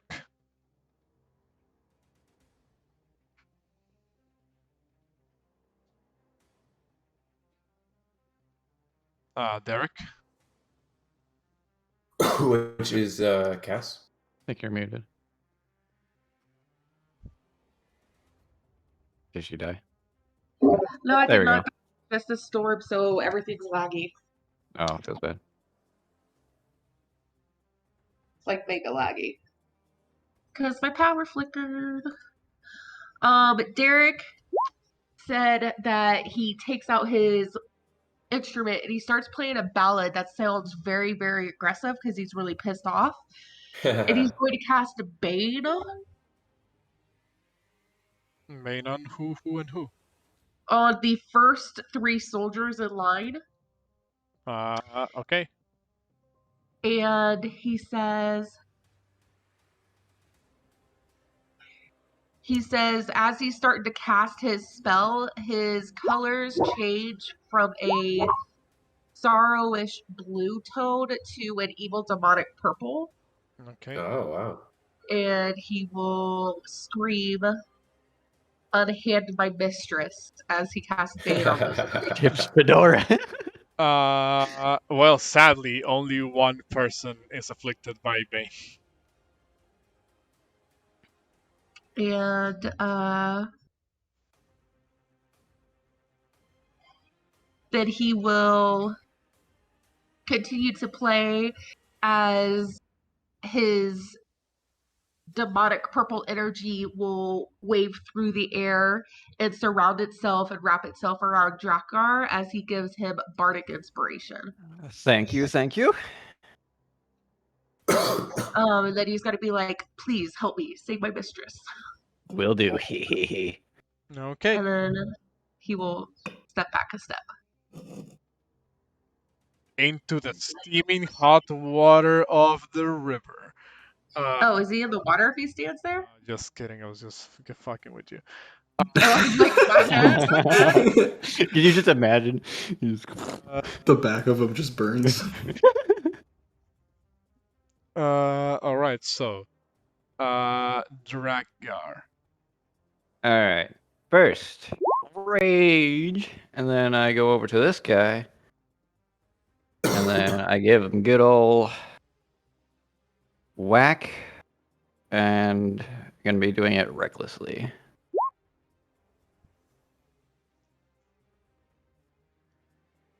Uh, 21 hits for 10 points of damage. The soldier is still standing. However, you so they were trying to do kind of like this phalanx sort of like formation, as they're kind of like stacked up one behind the other, in the doorway of the temple. And however, you managed to kind of come from the side and hit him with your battle axe. And you kind of like hit him in such an angle that his shield is not able to block the full attack, so you kind of slip in from underneath and just make this big gash across his leg that kind of breaks the formation a little bit. Anything else? Nope, that's it. All right. Let's see. The next person in line, the soldier. This soldier over here, however, is the one that has Proteus by the arm.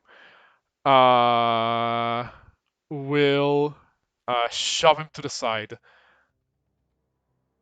Just kind of let him go. Shove him to the side. Move on over here. And attempt to toss a javelin at one of yous. Let me see how many people can he reach effectively. Oh, brick. I think I have a Never mind. reaction to. I think I get that at third level then maybe. Pretty much I everybody. think I can use my reaction to like dodge. It's like dodge missiles or something. Deflect missiles. Deflect missiles. That's a third level thing, probably, right? Uh, I don't see it on my sheet currently, so I think it is. it might be under the key point feature. So that's a 2 at Porunga. He's gonna toss this javelin at you.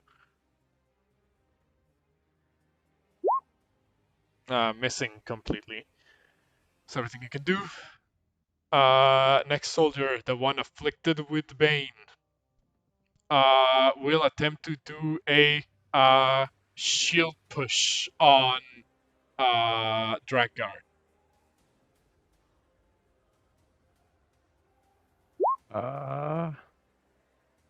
That would be a hit.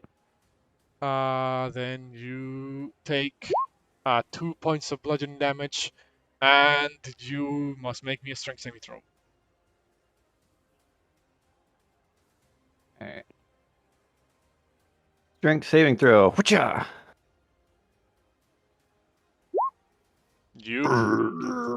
So this soldier kind of like puts up his shield, kind of tries to push you back down the stairs so you can get some space away from you, but you manage to stay right there. This soldier, in keeping with the phalanx formation. Oh, I forgot that guy was Baned actually. Let me check. That's still weird actually. So this guy, in keeping with the phalanx formation, kind of, has the shield up with this really long spear, on him. In fact, it's a long enough spear that has a reach of 10 feet. Meaning Oh wow! it can still hit the Drakgar even from here. So long spear on Drakgar hits for 3 points of piercing. And you still hear Braysa kind of shouting orders from behind the soldiers. Just says, "Hold the line. Make sure they do not break through your ranks. And remember, Don't worry, I'm coming for you. failure is not an option." That's that for this soldier. Last soldier is going to move 5, 10. Moves 15 feet. Takes a stab at Drakgar with the spear. Misses. With. Moves back behind the line of shields. Juno. Um, Actually, hold on. Before you take your turn, we are technically at the halfway point of our session. You guys want to take a quick break and then we come back for Yuna's turn, or did we let Yuna finish his turn, or? I'm down for a break, but it's I'm up to down you for a guys. break before. Break, let's do a please, break. because I have to. Like, my window blew open earlier, so I gotta go fix some stuff really quick. Okay. Yeah, I'm down for a break. In that case, we'll take a quick, let's say 10-minute break, and we'll be back. And I'm Sounds good. pause this for a moment. All right, we are back after our break, like we never left. Juno, I believe we left off right on your turn. Did. Let me think. I am going to back Drakgar up. I'm going to step in here. I finish the guy up that I whacked. I'm going to step down. Oh, shit.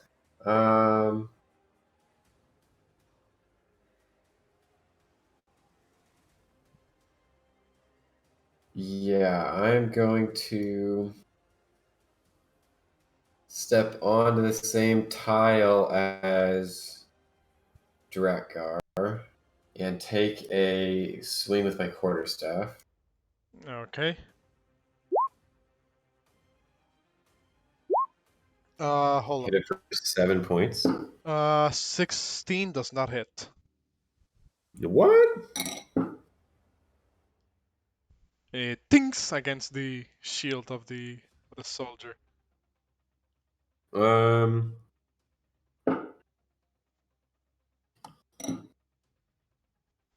I'm going to take my bonus action to swing one more time, unarmed.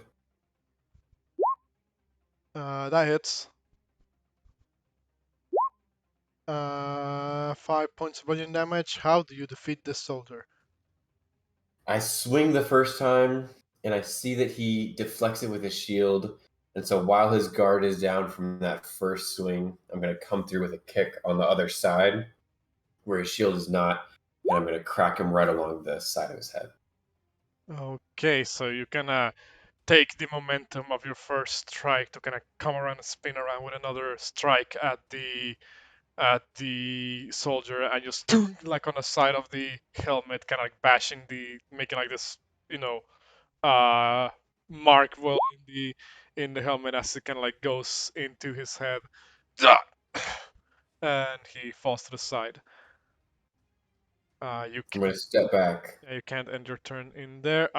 And as you step away, that's gonna be Oh, those are opportunity attacks because they can hit from so far away. yes, correct. They're gonna take 2 up attacks from the spears from the soldiers. Pow pow. Oh, they. Wait, hang on. Oh, they both hit. And pow. Pow.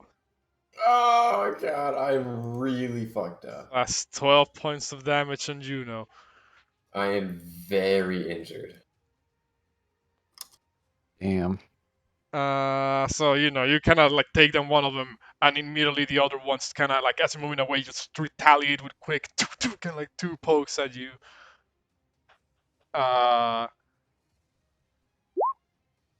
And there we go.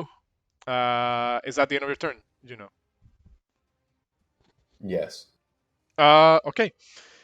In that case, we move on to the next soldier who is gonna take the place of his fallen comrade in the shield wall. And as he moves forward, he's gonna take a stab at Drakgar. Actually, no, he's gonna attempt to shield push you. To make you fall prone. That would be a. Wait. Yeah, that would hit me. 17, right? Yes, for 2 points of damage because you're raging. Strength save. Strength save. Yoink. Flex. You'll one of these one day. That is that is it for this soldier. Proteus, still restrained. Uh, this time to try and get rid of his bindings with a strength save. Nope. That is it for Proteus' turn. Brisa kind of pulls out this holy symbol from from around her neck and says, "Of you may be falling, but the rest of you will never fall. For the blessing of Poseidon is upon us. Bring them the wrath of the Lord of Storms." She casts Bless Oh shit. on the 3 soldiers that are up front. Uh,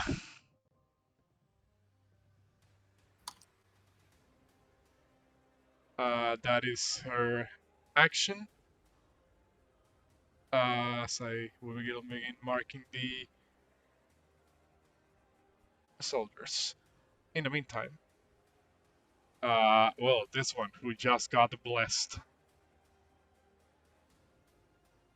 will move forward over here and take a stab with the spear at uh, at Derek. Missing. Then back behind the shield wall. Porunga. That's it. Move 15 feet down and use a breath weapon. Okay. What is your breath weapon like?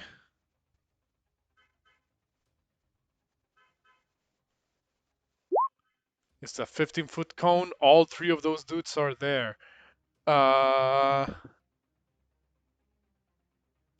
Dealing cold damage. Okay, so all of them have to make a Constitution saving throw. They are all blessed, by the way, so they will get a D4 to this.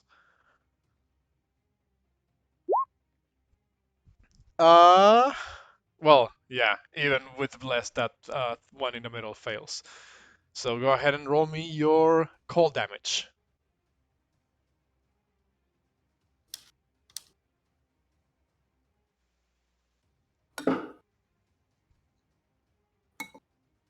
Porunga.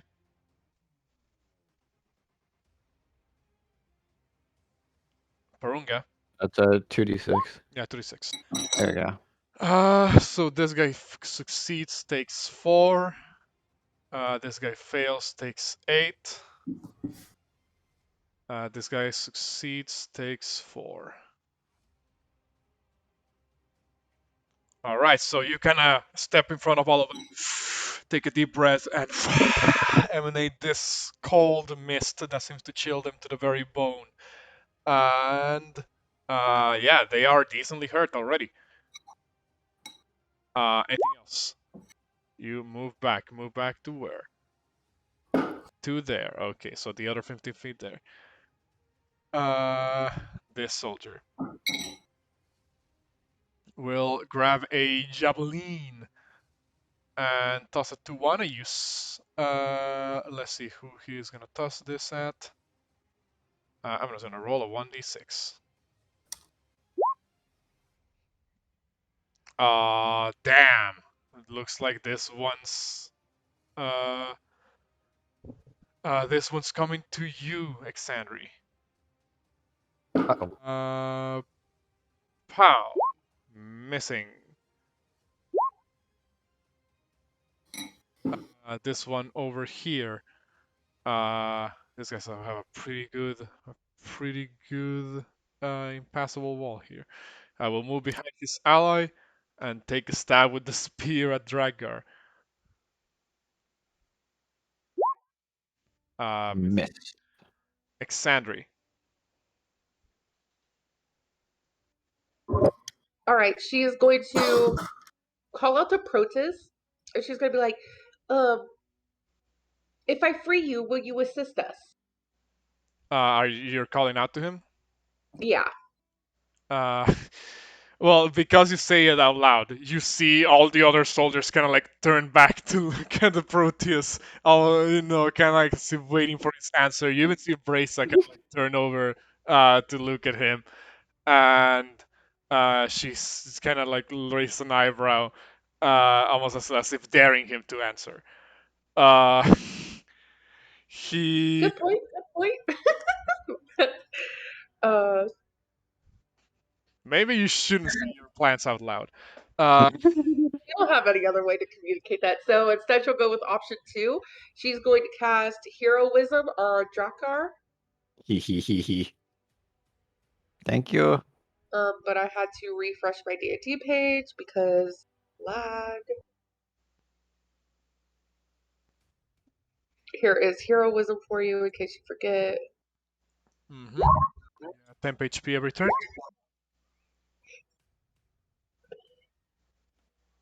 Let's do. But I'll step up to do it. So 5, 10, cast it on him. That heals me, like the instant, right? Well, no, it doesn't. Two. It says Or add the temp HP like now, or do I have to wait till my turn? the creature. You add it now. Okay, that's what I was trying to say. Yeah. Okay. So add your temp HP. Thank My you. spell casting ability is +3, right? Spell casting ability. Yes, it is your wisdom modifier. Okay. So you gain 3 hit points at the start of your turn, but it does not go over the number 3. They Thank you. don't. Thank you. And then whew,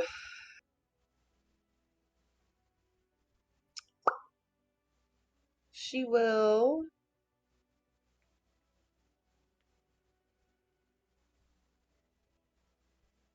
um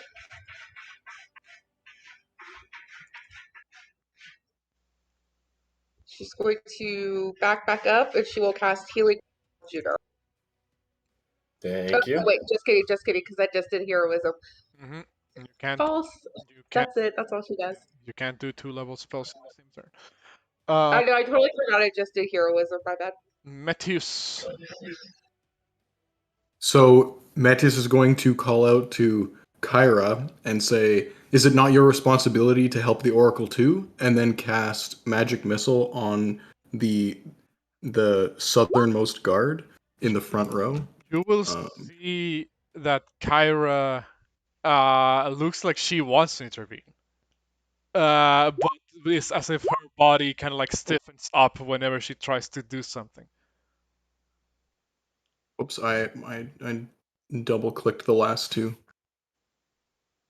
So hold on. 5, 9. Who are you targeting all these magic missiles on? The the southern like the bottommost guard in the front row. All Yeah, all 3 of them? just the one. Okay, so the first one takes 5 points of damage. You said just the one, as in all the missiles are sent. All the magic missiles on that one. Okay. Well, And he actually dies on the second one. okay, do I just lose the third one, or will it go somewhere else? I usually allow people to, make it go somewhere else. So how do you get rid of this one over here? The magic these like little golden, like slightly golden shimmering magic darts appear in front of Metius's hand, and he closes his fist, and says Dexai, and they fly out and just almost gently hit him, but obviously they carry force with him enough to kill him. And then the last one will just be redirected to the Uh, middle guard. then that's 5 points of damage on the second one, which also takes him down. The same thing. So you kind of shoot the 3 magic missiles. 2 of them kind of go over to the one on the bottom, kind of like pincer him, and he gets like the 2 magic missiles like bullet holes like through his body.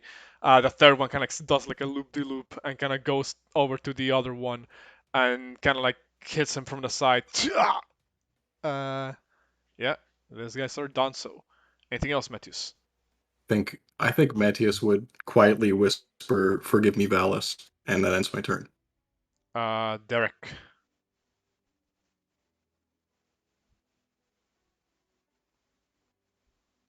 That is, yeah. He will. Oh man. He will. Pumo, my guy. Your spells.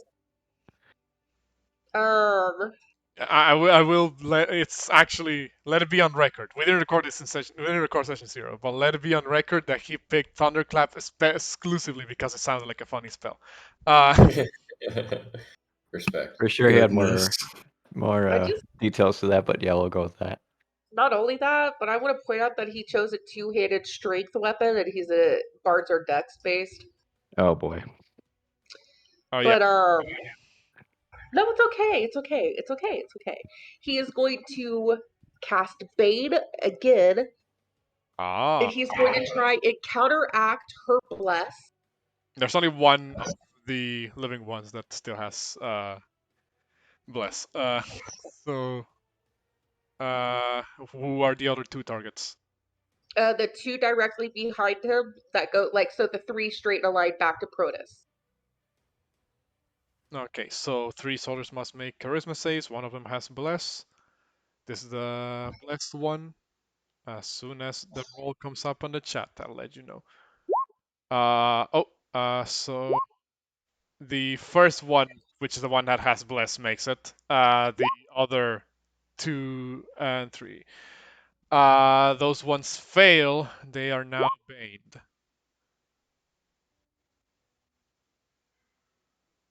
And he would probably say he would probably still be really, really aggressive with his instrument playing right now. Probably sounds like some Guitar Hero death metal stuff, and then he will give another bardic inspiration as he's playing his guitar. And this one is going to Luke. Did you already use the bardic inspiration? No, not last turn. Okay. This bardic inspiration will go out to Juno. Okay. Okay, sweet. So that's an extra That's D6 on attacks. Yeah, it's an extra D6 on any roll of your choosing. You know, until the Bard expression goes out. Do I have to declare before I roll, or can I declare after I roll? I declare after, but before I say, the results of the roll. Okay. So, anything else for Derek? No, that's it. Uh, He's probably mumbling to himself about rescuing his lover. You see, well, as the 2 people fall on the front lines, you hear the other soldiers kind of shout, "They've broken our line of defense!" You hear Abrasa say, "Well, stop that from happening." Drakgar, go ahead. I'll say you're gonna need a lot more than this, and then I'll go reckless. Bam. 17 hits for 8 points of damage, which is what you needed to get rid of this guy. How do you get rid of this guy? I grab my axe and then I slice his head off. Okay. Simple and effective.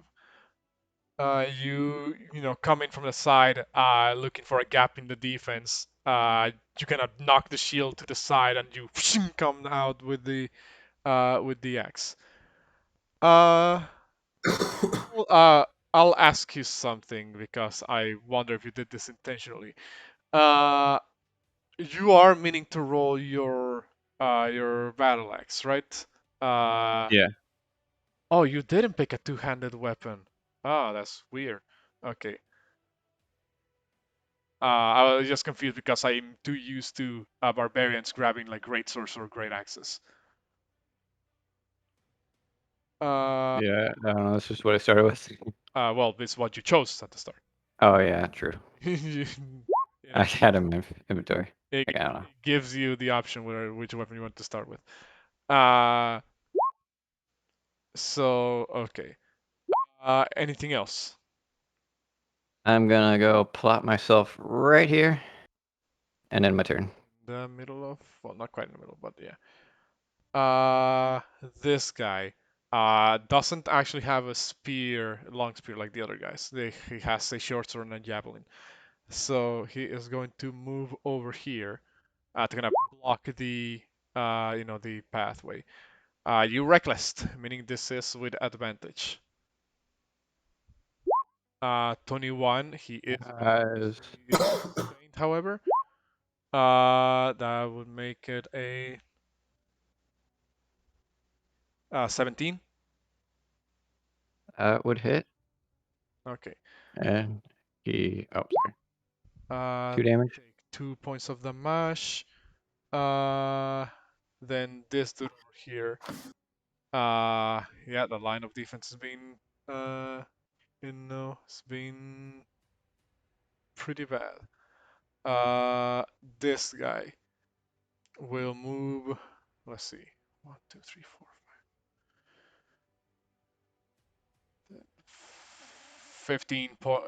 5. 15 here. Look over Derek. This guy does have his spear out. An attempt to swing on Derek. 18. I believe that hits. For 7 points of piercing damage, and I need Derek to make me a con save to maintain concentration on Bane.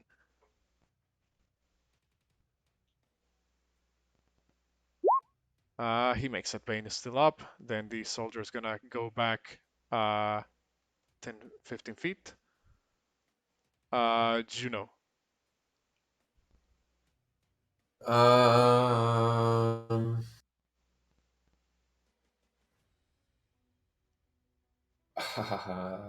Probably just stay back. So fucked up. Let me handle this. I don't think there's anything I can do that's ranged.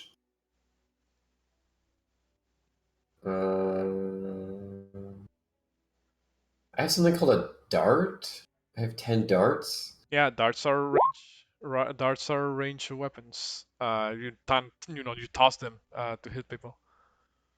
Okay, I'm going to chuck a dart Okay. at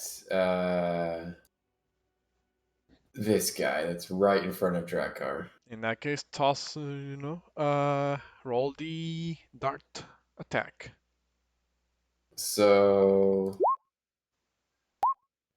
that's gonna miss, I'm assuming. I'm gonna use the inspiration. Bardic Inspiration. Okay, go ahead and roll it. Is it D4 or is it a D6? D6. Okay, I need this D6 to be pretty high. Hits. 18? Hits. Roll me damage. 6. 6 points of damage on the guard next to Drakgar. Alright, let me mark that off on my sheet. Looking bloodied. Anything else? I'm gonna take a step over in this direction. Okay. And that's it. Yep, that'll do my turn. This guy is dead. Proteus is gonna attempt to sneak his way out of this restraint. Nope. Still not quite capable of unrestraining himself. Brisa. Well, all of her bless targets are done for. What does she have that can help here? Brisa. She will cast another spell. She will cast sacred. No. Fuck it. She's gonna toss another bless out for the soldiers.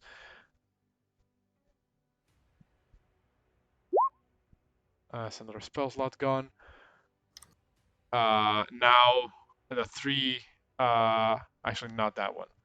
These three are gonna be blessed to counteract that bane. And she says, Stop dying, you fools! That is what she says. No, say you should have brought more men. This soldier is killed. Porunga.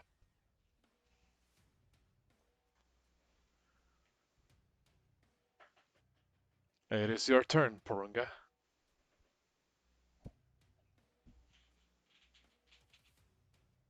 I'm gonna cast Ice Knife on the guy in the back. Okay. Roll me the ice knife. You guys are not saving spell slots at all. I'm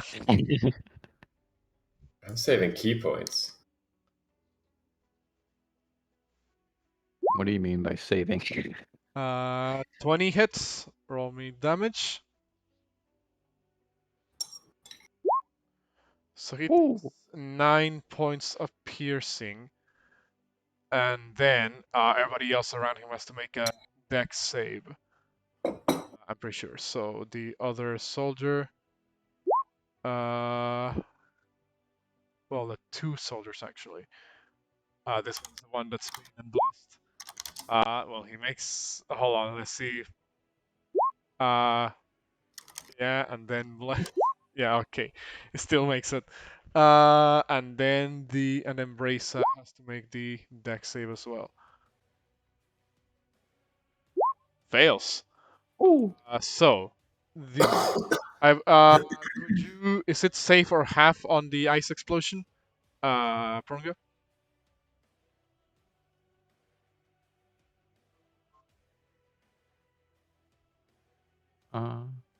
Porunga? I think you're muted again. Thank you. Target takes on damage. It remains a charge and explodes. Target and each creature within 5 feet must succeed on a dexterity or take. Okay, so it's safe or suck. In that case, oh, he also has to make the dex save. He is blessed. He makes it. So, all soldiers make it actually. Yeah. So only Brisa takes the additional ice damage. So that's 9 points of cold damage, which is just what you needed to get rid of Brisa. How do you get rid of her?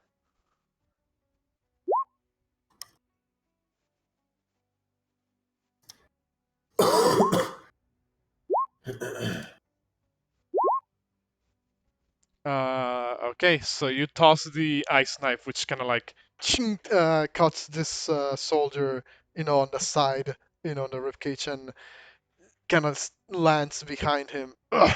And then he turns back, and the nice sort of detonates with the ice shards. He only has for like half a second to be like, "Get down!" As he kind of like covers himself with the shield. The other soldiers all cover themselves as well. And however, Brisa, who doesn't have a shield on her, kind of tries to walk back to try and like get some distance from the explosion. But one of the ice shards that kind of flies out, pierces her head. He falls back as that pool of blood begins to emerge from her head. Anything else, Porunga? That's the end of your turn. The soldiers kind of look back, and Reza has been taken out. Kind of look at the others, kind of like confused, as if they're not sure what they can do. But then you hear one of them say, "Do not retreat, lest we'll suffer the anger of the Lord of Storms." And then they turn back and to you guys and say, "Right. There will be no curse of treachery upon us." Uh, let's see. This guy has javelins. I'm gonna roll a 1d5 to see who he hits with this. Exandri. Looks like a soldier is going to toss a javelin at you.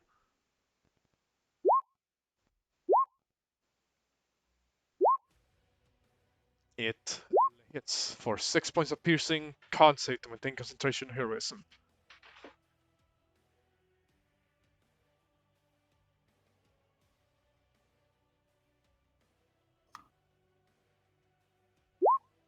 You Let's go. You make it. You maintain concentration and heroism. Alright, so that's it for this soldier. This soldier here next to Drakgar. Well, who will he hit but Drakgar? You did reckless, so these are still at advantage. 15 That would hit. for 1 point of piercing damage. Yawn. Exandri. All right. Did you subtract stuff from your temporary hit points, by the way, Luke? Yes. Because this attack and last attack only would have taken away your temporary hit points. Yes. Did I take Um, 3 total hit points, right? Yeah, you get Okay, 3 hit so- points at the end of at each of your turn. Yeah. So I shouldn't have taken damage technically, right? Yeah, you've not taken any yet. Yep. Medically. That's what I was thinking. Yeah, but... Okay, I'm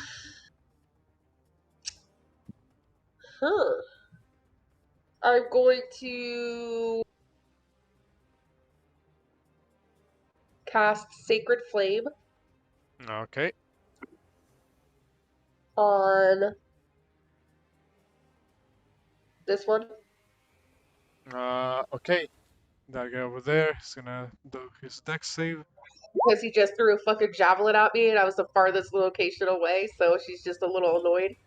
A little peeved. 2 points of radiant damage, which is just what you needed to get rid of him. How do you get rid of him? My Sacred Flame, as it's flying, she's like, for Pythor. And it's just going to, like, sear his face where his helmet's kind of, it kind of, like, just melts his helmet onto his face and he just dies. Okay. The Sacred Flame is gonna fly forward. And then she fucking rips the javelin out of her shoulder and drops it on the ground. Kind of like reaches for his face as it kind of melts into the helmet, or vice versa. And he falls back and dies. She will bonus action healing word Juno. And she will be like, Oh, okay, cool. So I know Thanks. you're hurt, but like, I really think Drakgar. How do you properly say your character's name, by the way, Luke? Drakgar. Drakgar. Okay. Please assist him, and then she will toss a healing word at you. healing word, 6 health. I appreciate it. Thank you much. In that case, anything else?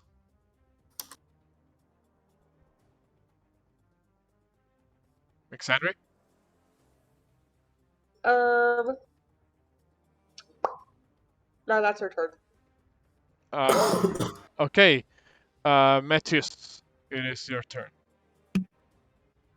Matthias is going to cast Firebolt at the guard in the middle. All right, that hits. Roll me damage. 3 3. points of the mash. Not quite enough to take him down, but he is still, hurt. And that will end my turn. Derek, what can Derek do? That is the question we ask every turn. He is going to. He's gonna run it actually. Is it a what? And he's gonna run in and step on this person's body, and he's going to pull his hands back, and he's gonna bring them forward and clap as a very, very loud thunder clap fills the chamber. Pow pow. Both fail. Let's see. This guy takes 5. This guy takes 5. Boom! The thunderous clap emanates from Derek, and these two individuals get blasted with thunderous energy, but they are still barely holding on. And then he will.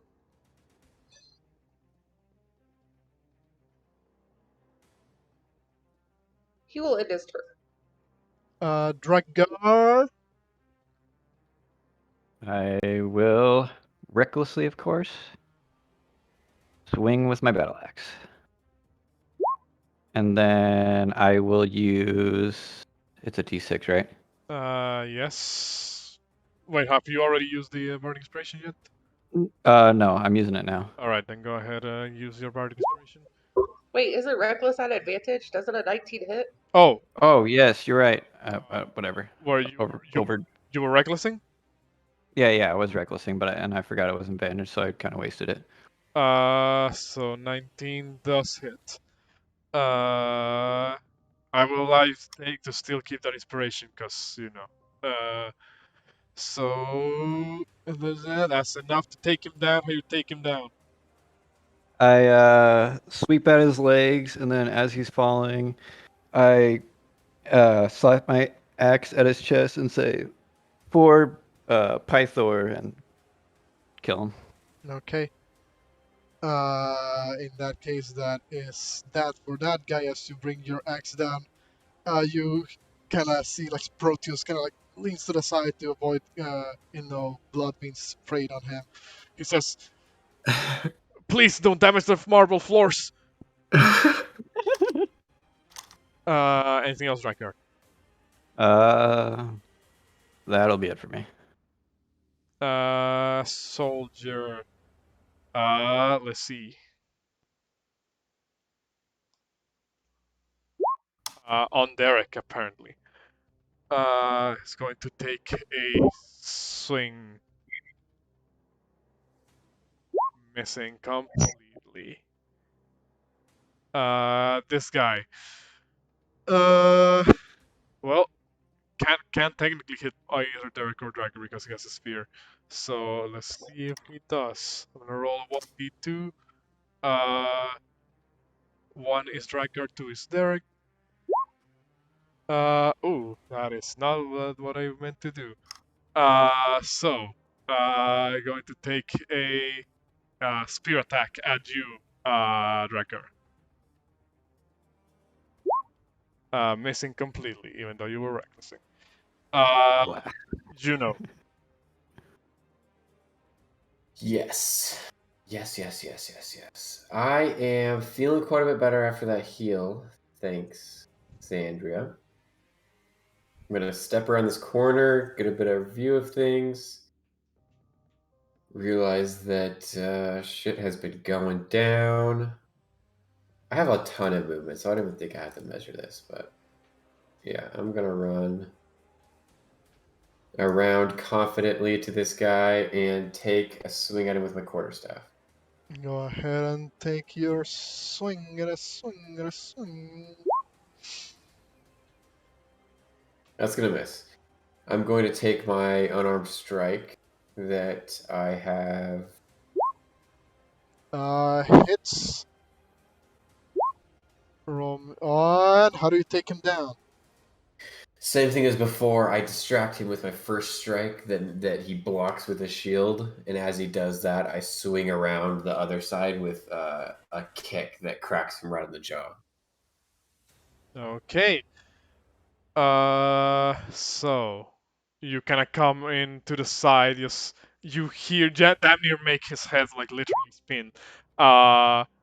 With your kick. And you hear the crack as he kind of like Tumbles back. Anything else? No,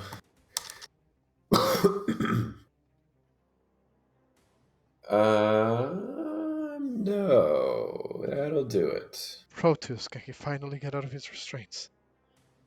He does! Yes.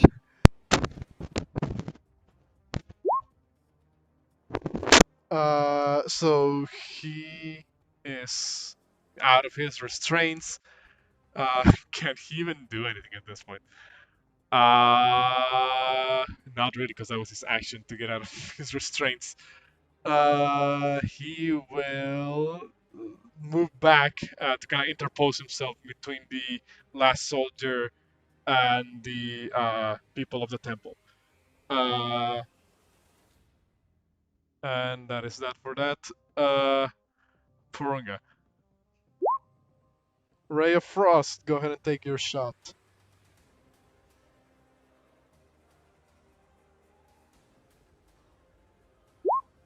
A miss. Anything else? You can blast. Now a wall in the temple now has a layer of frost on top of it. Zandri. Um, she is yet again clutching on something inside of her cloak, but nobody can really tell as she like strums this very specific sigil, and she will cast Sacred Flame again in the name of Pythor at the last remaining soldier. He got a 13. And your DC is 13. Sadly, he makes it. Anything else? Um,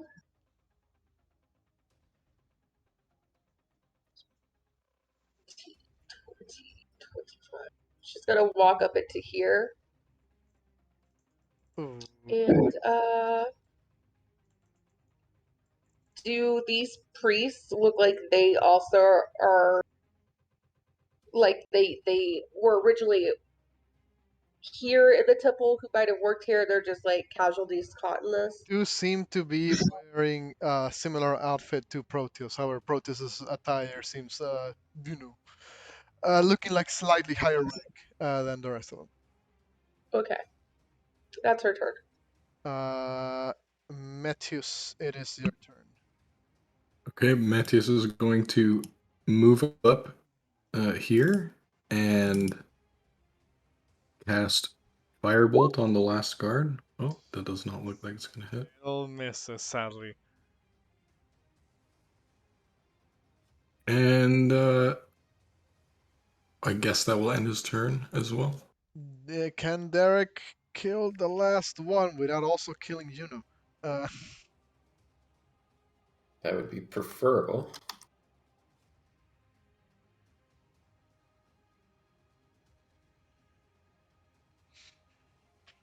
Yeah, not even like vicious mockery or something like a.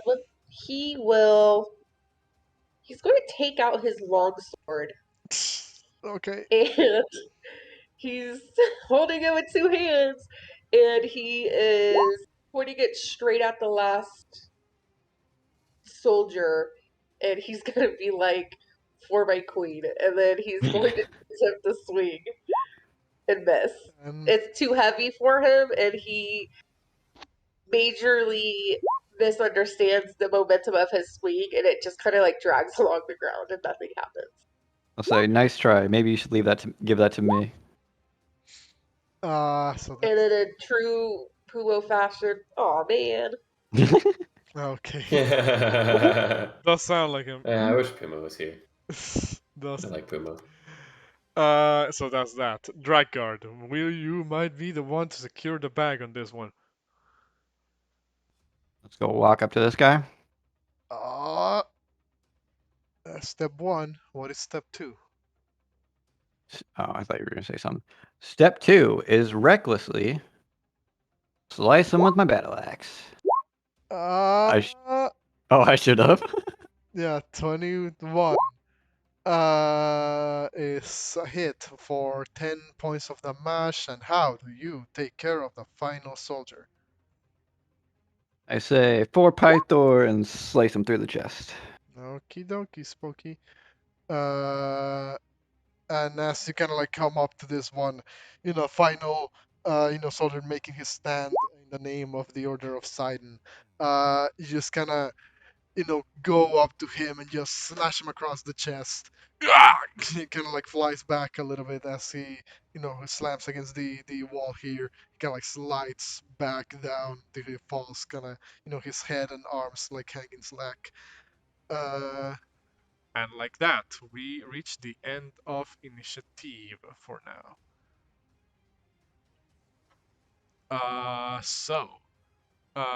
Let's see.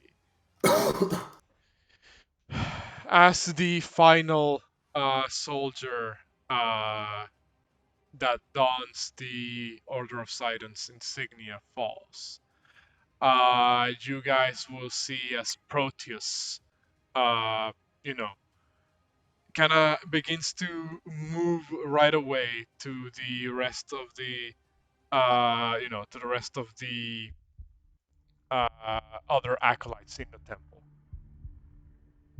You see as he, just kind of makes sure that their wounds are not too severe, that they are not, being, in any danger. And as he's doing this, he kind of passes by the body of Brisa and says, "If only things wouldn't have come to this." He then looks back at the rest of you guys and says, "Ah, well, you all have my thanks for this. I'm afraid the danger has yet to properly pass. The hideous witch that these fiends allowed into the temple still remains." Where is she located? She went down the stairs to the oracle's chambers. Who are you, and why are you helping us? I am but one of the acolytes of the oracle. My name is Proteus, and I am a adherent to the visions of Our Lady. Where are the stairs located? Pumo's got a beeline for them. Well, Derek would know that the stairs are located somewhere down here. Okay, thank you. Proteus then says, "I apologize if we cannot offer you the same level of hospitality that we would otherwise. But if any of you require any immediate medical attention, I am capable of casting very limited restoration magics." I'm gonna like politely bow. But I think is everyone else? I'll kind of look around the group. How's everyone else looking? Is anyone else hurt? Good. I mean, I'd say Metius looks untouched.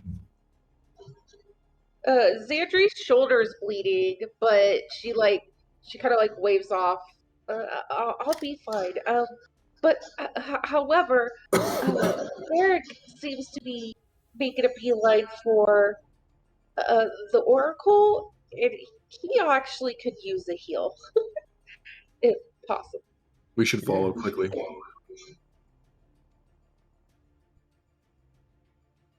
I'm still a little confused. Should somebody also grab Kira? She looked like she was kind of like petrified. Where was she? Does walk up at this point and says, "That was a horrible sensation." Somebody has a lot of extra.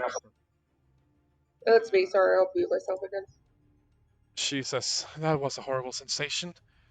But at the very least, I could still record some of that before that happened. You guys don't need to worry about these people here in the temple. I will make sure to assist if they are in any, if they require any medical assistance." Does this kind of thing happen in this temple often? I mean, are we seeing these kind of god raids? No, Weekly, monthly, or is this a once in a lifetime thing? this is not something that should happen. You know how I mentioned before that ages ago the Oath of Peace was made? Yeah. That made it so that that the forces that Sidon and Lutheria control shouldn't directly interfere with, well, multiple things in this world actually. But since the Oath of Peace is, well, waning and will eventually come to an end, It seems that Sidon has managed to find some loopholes around the oath, and so his minions are capable of defiling in supposedly holy places such as these. Does anyone here know what Poseidon wants with the Oracle? Sidon. It's Sidon. Sidon, not Poseidon? Yes, Sidon.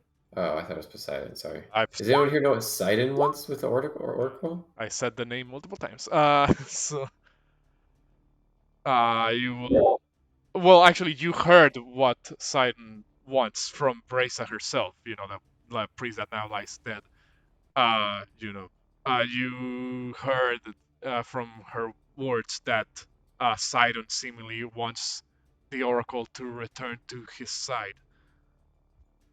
Whether that's Just what's actually true or not, you're not sure.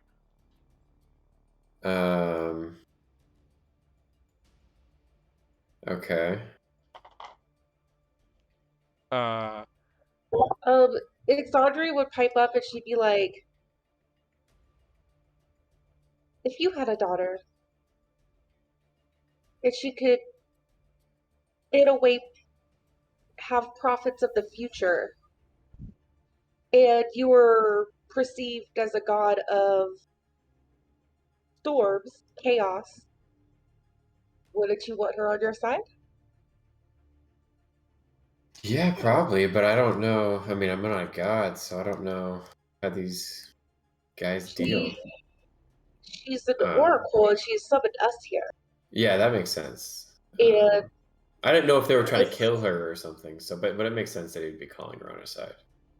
as far as I'm concerned, I don't think any of us align ourselves as Racia does.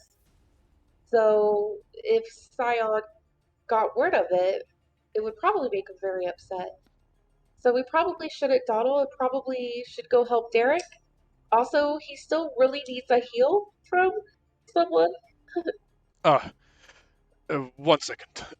Proteus kinda moves to the side. It says, young man, may I?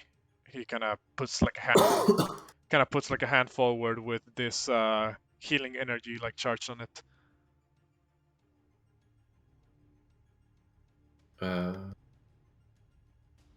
So does Derek walk or somebody walk to accept the healing from Proteus? He will come back to receive the healing, and he's still like this purple, demonic, like crackle through his skin as he walks up to Proteus. And he doesn't say many words to him, he just nods his head. Hopefully that he understands he means thanks. And then wait, that is definitely not what his HP is. And then he will just nod his head and thanks, and then he's gonna walk back down the hall, dragging his sword, and he's got a beeline straight for his mistress. Metius is gonna follow Derek as closely as he can, kind of letting him take the lead, assuming he knows this temple since he's been here for so long. Yeah, I'll be following in case things go south. You will come up to this, this door over here. And I already opened the dynamic barrier, here, so you guys can move your tokens through that. And as you come up to this other door over here, you will notice that it is locked. This door over here. And then I'll look at Derek and say, should I? And I'll hint at my axe. Derek just kind of urges you to do what you need to open this. And what? As I see you go to raise your axe to do whatever you're about to do to this door, which is probably attack it, I grab onto the symbol in my cloak again and reach my hand out as like these little fairy dust trickle down the hallway and land on your shoulders as I cast guidance. I will attempt to open the door with with force, I imagine. Yes. Roll me an athletics check. Uh,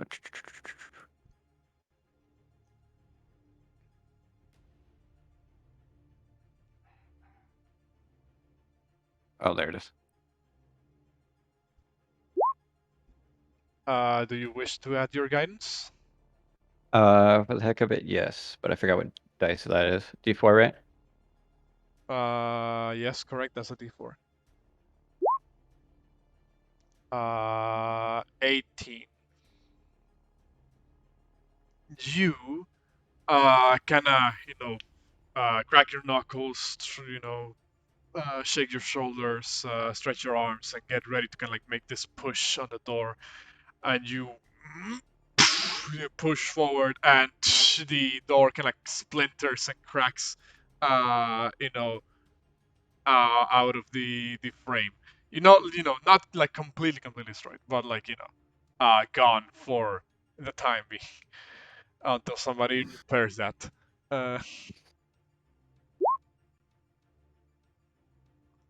Uh, so you move. Do you move down the hall, down the stairs? Yep. Derek will just nod his head and thanks and start rushing down the stairs. And as Exandri follows, she's gonna call back to Kyra and Protos, and she'll be like, we'll try to hurry and be back as soon as possible. Uh, we're leaving. Oh, I'm coming with you guys. Sorry, I didn't know you guys were. I forgot to move my character token. Sorry, guys, I'm coming. Okay. Hold on. As you guys are heading down the stairs, just so I can describe this real quick. You kind of see at the bottom of these stairs, what appears to be a door that has looks like it's like an oak, like wooden door of sorts. But it has like the vague sort of visage of Sidon's face in it. Kind of like this, old man with like a long beard and long hair. Kind of like has like this almost snarling like look to it. Uh, you know. Uh, do you guys open it? Can I cast Detect Magic? Sure. I will use my one spell slot to cast Detect Magic. Do I get any hits? Not actually. Okay, good. At least the door's not trapped. Well, it's not magic anyway. It's not magical trap. So do you guys open the door? Did I open it? You Because I'm. push Derek to the side and and open it. Actually, I'll ask the group first. Should we open it? We have to get down there, don't we? True. Derek just opens it. Okay. No, because as Derek opens it, you notice that as Derek reaches out to kind of grab the handle of the door, his hand seems to stick to the handle, and you then it's kind of like this adhesive substance is like on the door. Yeah, Can on the door itself. And I attack the door? hold on. Yeah, Okay. give me a second. And it is only then that you notice that the snarling visage of Sidon begins to kind of like move. And, No. I knew. mimic time. Ah, I see. Classic. So, you know what that means, y'all. Initiative. Is what happens when when you go around like that. Oh man, and Derek is right there on the mimic.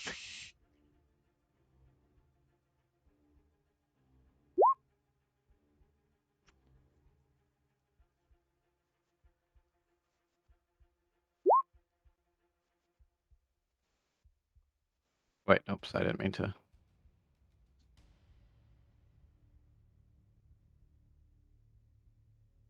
Okay, so, well, fortunately enough, Derek is actually right the top of initiative. So, uh, how does Derek deal with this creature? Is he currently grappled by the door with his hand, or Let me see. Adhesive. Yes, correct. It is grappled.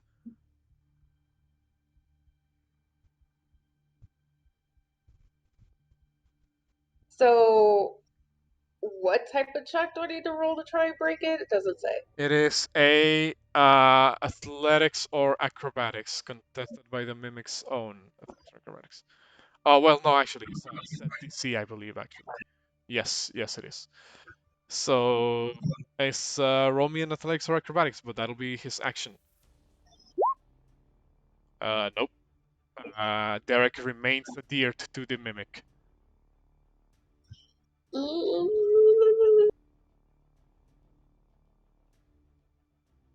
He does nothing.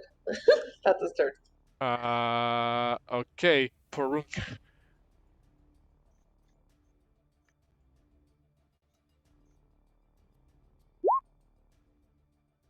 You can indeed Ray of Frost the mimic. Uh-oh.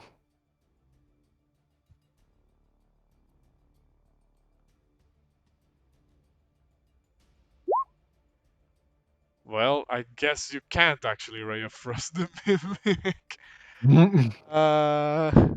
Sadly, that will miss. Oh, you guys better think of something before it gets to its turn. Metius. The only thing that Metius can do is use his last spell slot to cast Magic Missile at the mimic. Okay. Oh fuck! I keep double clicking this stupid thing. I gotta get a new mouse. So 10 points of damage on the mimic. Oof, it is not liking that. And that will end my turn. The mimic, well, has one target grappled, and POW has advantage on, the grapple. Bite attack, 16.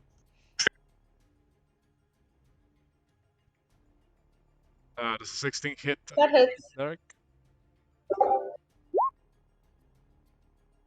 7 points of damage on the press.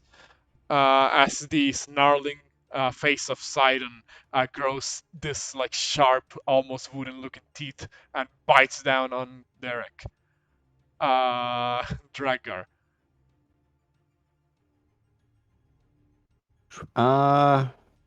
Let's do something recklessly, obviously. And wabam. Yeah, that's a crit. So that's pow. Pow. Oof. The mimic is looking pretty bad. Anything else? That'll be it. Exandri. Oh, Juno is not initiative for some reason, actually.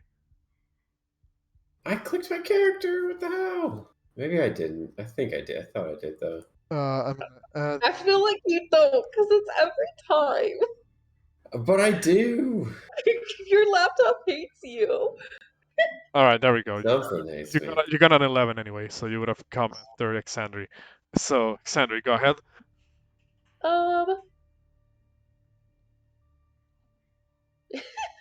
Okay. Uh. She's going to cast So if it on Derek's next turn, if I cast guidance on him, will guidance still be up for him to roll for his grappling check? Yeah. Okay, I don't. I've never actually used guidance in a fight, so she will cast guidance on Derek Well, you have as guidance. clutches his. Guidance is a range of touch, meaning you have So it is. to go all the way Oh, there to touch Derek. 5, 10, 15, 20, 25. I literally like slap him on the shoulder as my little dust trickles out onto him. And she'll cast guidance and then she'll take a step back. And That's her turn. you will risk an up attack from the mimic. So pseudopod. Actually no, just a regular bite. A miss. And then Juno's turn. Everybody's in a single fight. Actually, that's a hit. 15 hits? I thought you had like 16 AC. I thought I did too, but it says 15. Pow, that's a lot of damage. I'm unconscious. I don't even need to do anything else. Damn. Oh shit! Wait, So you're he unconscious also does not have or guidance. Derek's Because I'm unconscious? unconscious. Exandria is unconscious. Oh no. And it's my turn, you said? Correct.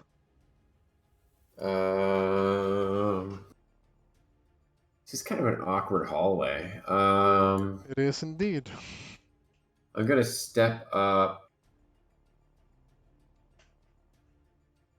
and I'm gonna step up and crack the door with my quarterstaff, Go ahead and take your swing. and then follow it up with a unarmed strike.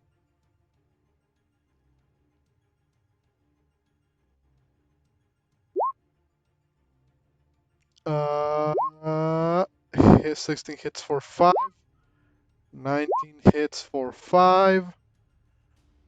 And describe how you take down the mimic. Yeah, I had to like kind of awkwardly shuffle through this hallway, but as I get up to the mimic, I crack it. I just crack the door right. I don't know like the weak spots of a door, so I'm just gonna slap it right in the center. Okay, so you can aim for the center, which kind of means you kind of aim into the forehead area of the face of Sidon that is plastered on the mimic door. So you can like punch forward and The inside of the mimic is, fleshy because that's kind of how the creature is. But it quote unquote splinters into more. Yeah, and then once I see it splinter, I'm gonna just punch my fist into the door and try to pull out whatever its insides are. You will get a couple. That's my unarmed strike. That was what my unarmed strike was. A couple of fleshy bits you pull out from there. I'm gonna turn to the group and say, "Someone stabilize her," and point to Xandria. I'll Wait, hold on. Derek would be up. And then that's my turn over. The mimic's dead, right? correct. Yes. I guess he will attempt to do a medicine check to stabilize me. Okay.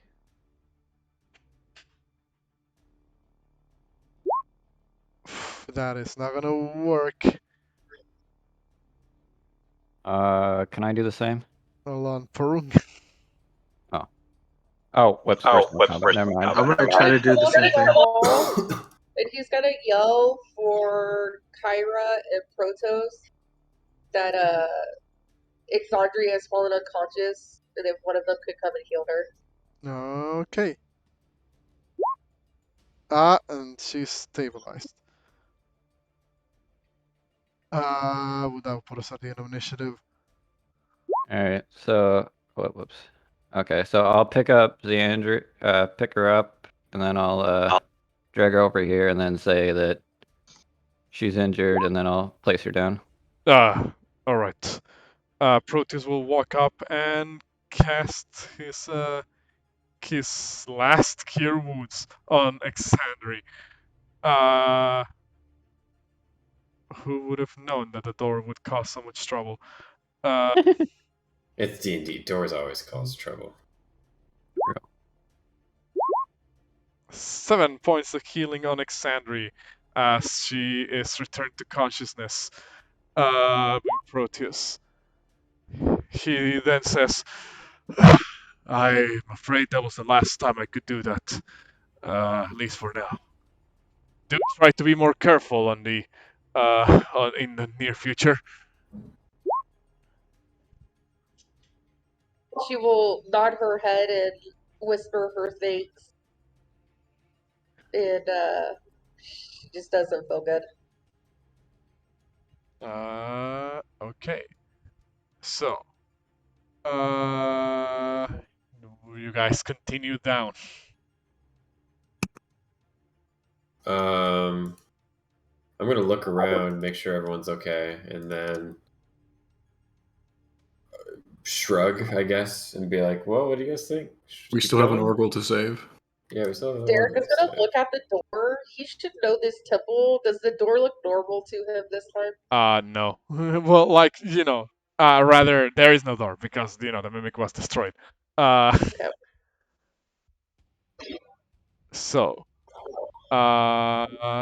do you guys go down into the thing? He Yeah. will Oh. he will say that he's sorry, in his rage he forgot that there was actually never really a door there, and that he will lead the way again. Okay. In that case, you guys go down a set of slightly darkish looking steps. Uh, they emanate, well, no light actually, until you get to the very bottom of the stairs where there appears to be kind of like this torch, stand of sorts. I'm gonna move you guys to the next map. Are we rushing or going quietly? Well, I will ask you guys if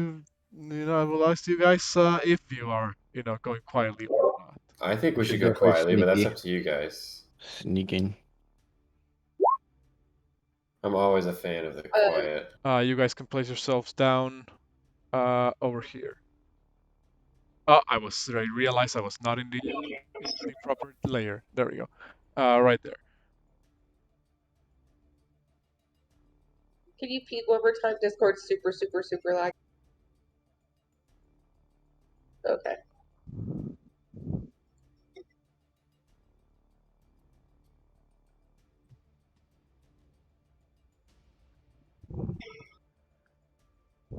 Okay. Derek will apologize that his purple crackling skin kind of simmers down just slightly to a more lavender color, and he will use his head and also stealth.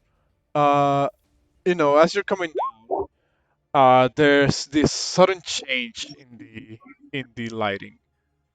From back in the temple where everything was kind of being reflected off of the smooth marble, surfaces around here. In here, it feels more like, more like this liquid, bluish light that is mostly being reflected off of the waters that circle this room. Uh, you see, you see that though there are kind of various torches, lighting this room, the area itself is filled by this vaporous, mist of almost like this hot spring-like steam, that emanates from the waters. You do hear, like, far deeper into the cave, this sort of like sound of cascading water. You know, Derek will remember this place. Realize that we're not too far off. You do see two paths One appears to sort of just lead to the to like a center platform where there's a couple of rugs and a couple of candles and torches lit. Another appears to lead off to the side, deeper into the cave. So what do you guys do? Well, since Derek knows this place, I will ask him what way we should go. Yeah, he's definitely just gonna be leading the squad. I, Cassie, cannot lead the squad because I don't know what this map is. I mean, neither would Pumo. But Oh, he doesn't know this place? I thought you said he did. well, no, in character does, but out of character, no. Oh, okay. So, Yes, like, you know, uh, lead the way, Derek. he will say that the path that seems to kind of like surround the main sort of like area is the way we that you guys need to go. However, he realizes that he probably shouldn't be, opening doors anymore. So perhaps, Leave that to me. perhaps you, Drakgar, should go first, my friend. He says. Of course. So we're going this way? This yes, correct. Sorry. Uh, Have you guys ever been attacked by a door before? I feel like that's not just something that happens out of the blue. Never. okay. So let's see. Uh, you guys gonna begin walking forward, and around the time where you get to like here, Drakgar. Yeah, where you get to like around here, and I realize my pings are not coming through. There we go. Yeah, around the time where you get to like right there. You begin hearing a couple of voices in the not too far away from you actually. Uh, Voices that sound like two sort of like female individuals, talking to one another. One of the voices kind of has like this raspy, sort of like uh, element to it, and says, "Please, my dear, do not make this any harder than what it already is. Lord Poseidon cares for you quite a lot. By And also, oh, sorry. Go ahead. Oh. Were you finished or? Well, the not quite. The kind of phrase sort of goes like, by continuing to attach yourself to this mortals, you are merely incurring his wrath far more than he already has. Please, won't you reconsider?" Another voice sort of, picks up, and she says, "You are a fool, Helika. By attacking my dear acolytes, you have only made things worse for yourself. And now, no doubt, my beloved will come here to save me, and you will regret it." Then I'll say, it sounds like she's in trouble. We should hurry. Then I'll. Dude, Pumo would just rush in. I'm sorry. That's the Pumo way. Yeah, I agree. Okay, I'm I following feel like even Tyler would call Pumo and tell him to send it, so Pumo would send it. him. So are you guys, rushing in, so to speak? Yeah, I'm following Pumo. I'm rushing Shouldn't my we head. stealth, I or got should your we back, just buddy. jump, run? Or I guess Pumo would just. No, I think at this point We should just go. if Pumo's not stealthing, then I'm not stealthing. Pumo did stealth. He got a nat one. Yeah. Of course. Good. Not quite the stealthiest of individuals. All right, so everybody's moving forward. You come to this sort of like winding road, where you see a couple of lights coming in from like a room to the side. You will sort of still hear like like a similar conversation to the to what you heard earlier. Uh, you know, The do you continue rushing forward, Drakgar? Yes. All right, so you move forward until you get to like around, here, and then, well, yeah, as you're kind of like moving forward, you do overhear the sort of like raspy voice, kind of say something like, hmm? "Who goes there?" As she hears those shitty ass stealth rolls that some of you did, uh, and Could I, as we were starting to move our way along the pond, have used the oh, emboldening bond. Sure. So, Drakgar, do you continue to move forward? Yes.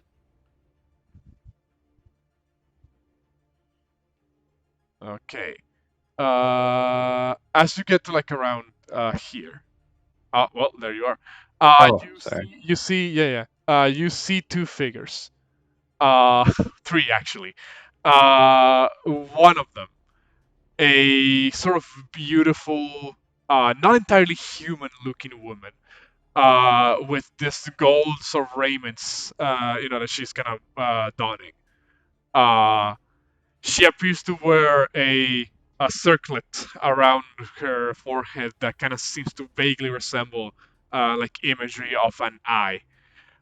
She is currently being held and restrained, sort of like bound in this living water, sort of like looking tentacles, by a creature that is right behind her, uh, overseeing her.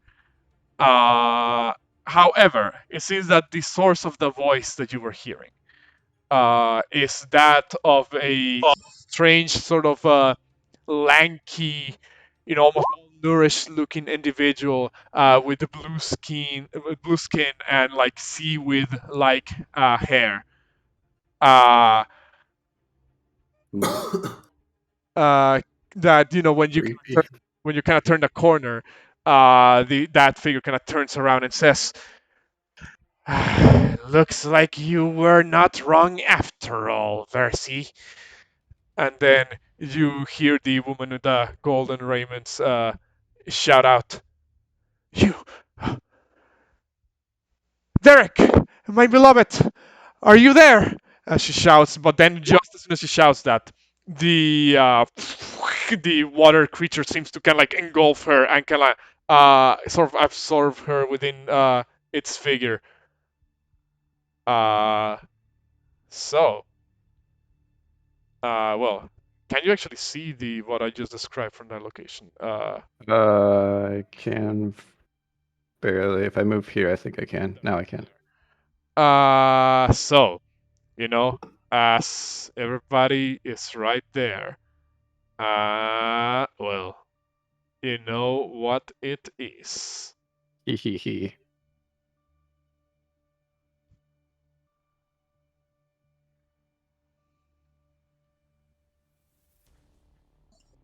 I would have used this on us back towards the pond, my bond, and I would have attached it to Metius, whatever Luke's character's name is, because I don't know what it is ever because I can't see it.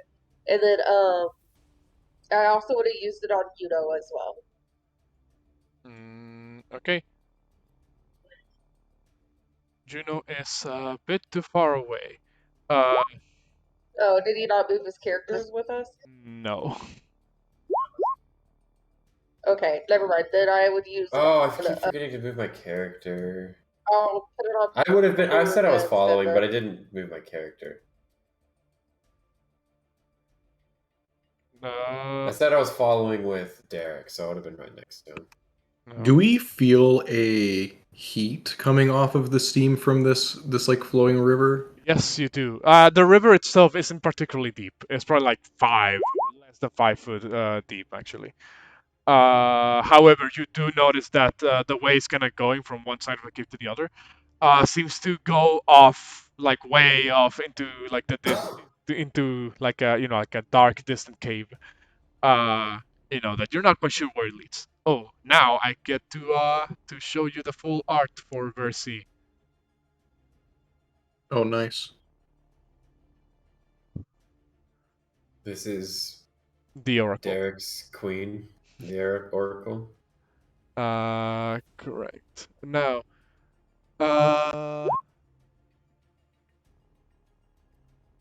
so let's see. Yeah, roll me initiative, y'all.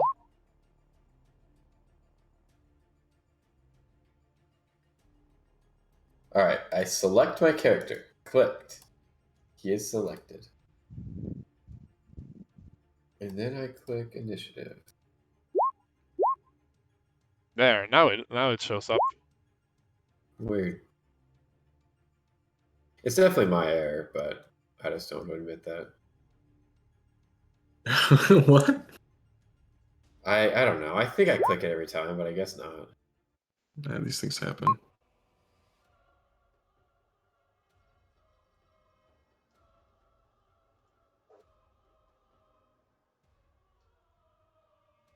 Alright, so now I get to roll initiative for the two things here.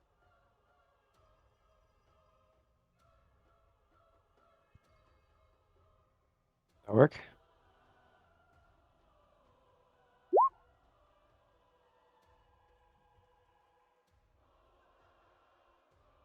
Oh, that is unfortunate. Leica, the strange sort of creature here, is going to.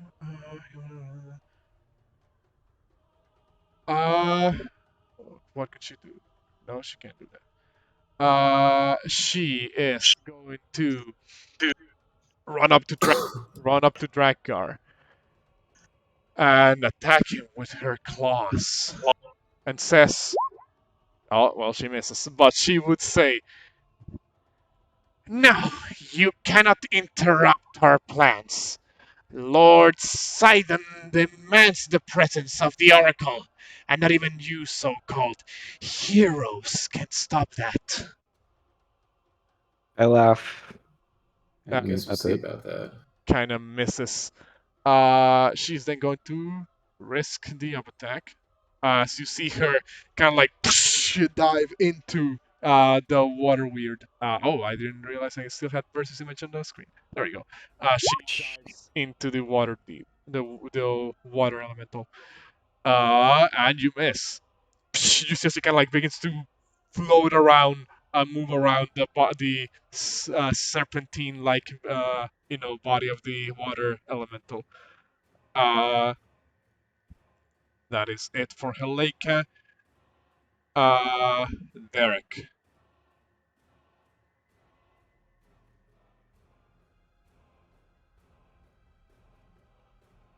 All right.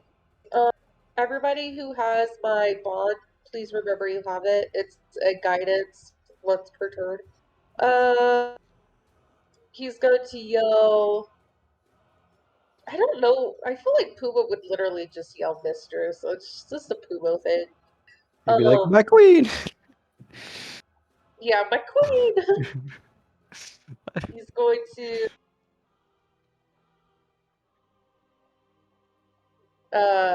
He's going to run right here, and he's going to swirl his arms up in the air as the purple necrotic glows almost pitch black, and he's going to shoot forth his last spell, Bane, and he will put it on obviously the bad people.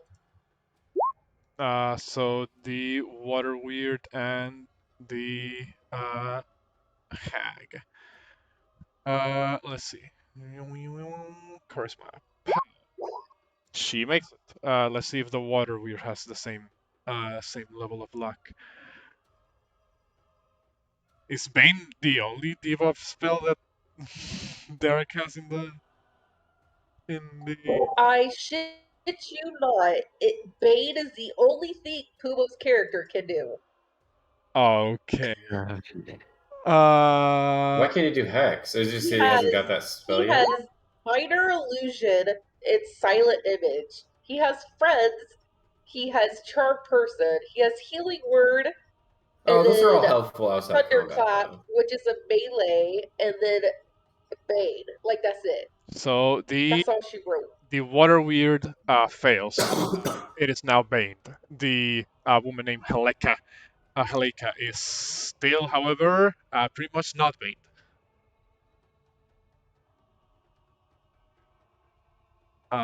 Is there gonna do anything else? And then he's going to yell something cringe like, "My queen, I will save you. How dare they?" That's my job. And then like he'll step back because he's not a melee character, and then that's his turn. How dare they what? That's, what do you say?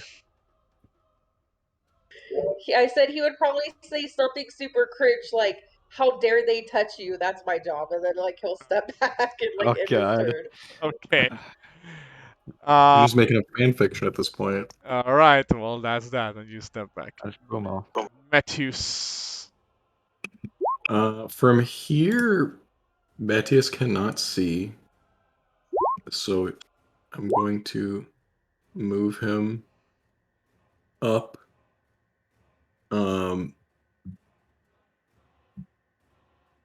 There still doesn't seem to be any room. Can I like try to push past Drakgar, or Can. is he kind of blocking the way? Yeah. No. You guys can move through ally spaces. Okay. That's You just can't end your turn on the space of an ally. yeah. You just can't end my turn on the space of an ally? Okay. Yeah. So it's 5, 10. Move here. Okay. And then cast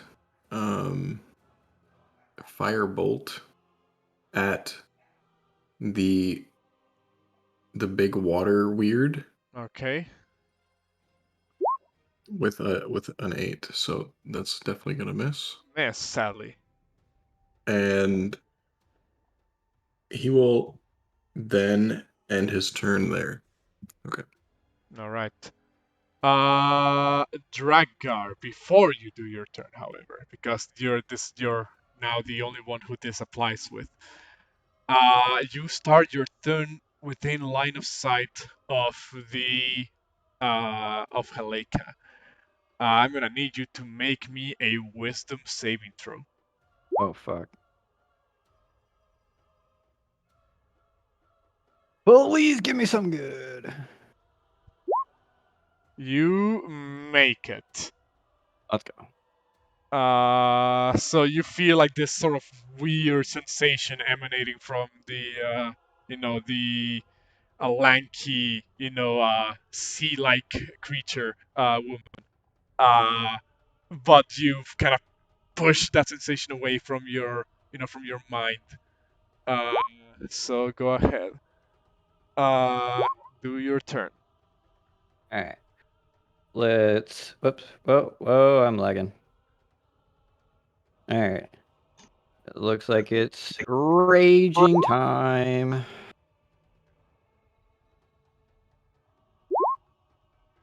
And then J. and I go right here. Wabam. And then recklessly use my battle axe. And then can I use... Oh, wait, no, never mind. Yes. Okay, so here's the thing. She is currently within the water weird, meaning you can't directly target her, or at least not with a slashing weapon, because she's being encompassed by the water weird. Can I attack the water thing instead? Yes. Or is it gonna be the same thing? No, you can attack the water weird. However, you notice your weapon doesn't quite cut that effectively through it. Is fine. Do I do any? So I don't do any damage to it? Oh, you do damage. You feel like It's not a lot. You feel like its shape is kind of like it's receiving like the cuts in its figure, and there's like becomes a little bit wobbly for a second, but doesn't seem like it's doing a lot. It's just doing something. That's good enough for me. All right. I will end All my right. turn. Juno. Yeah.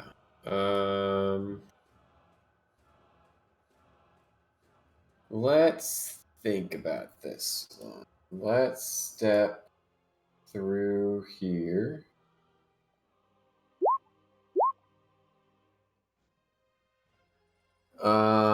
And I'm going to observe that stuff that just happened to Drakgar.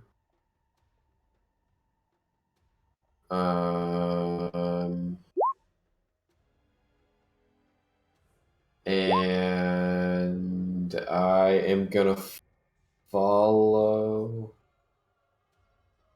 Am I gonna? Yeah, I'm just gonna follow him up with a quarterstaff blow right through the water elemental. Hold on. Exandri, you did roll. I did, but somehow it kicked me off the initiative when I refreshed the page. Okay, yeah. Alright, well, whatever. Because I should have already went. Okay, in that case, you'll go right after we're done with the Juno's turn. No worries. I'm So not worried about it. I'm just super loud. sadly, a 10 will not hit. I'm going to follow it up, and I'm just gonna drive my foot through the watery substance. Yeah, that hits. Does it seem affected by my kicking through it? Probably not. Not too affected, but there is some effect you're doing on it. I'm gonna be like, guys, I don't know how to hurt this thing. And I am going to end my turn there. The water weird. Part of its focus is in restraining Versi the Oracle, with some of the weird sort of like tentacle-like appendages that are kind of like restraining, binding her arms and legs. However, it does still have enough body mass left to attempt to attack water use. More specifically, Drakgar, because he seems like the one that could deal the most damage. So you reckless, meaning this is with advantage, but it is Bane. 19 minus 3, 16. That hits.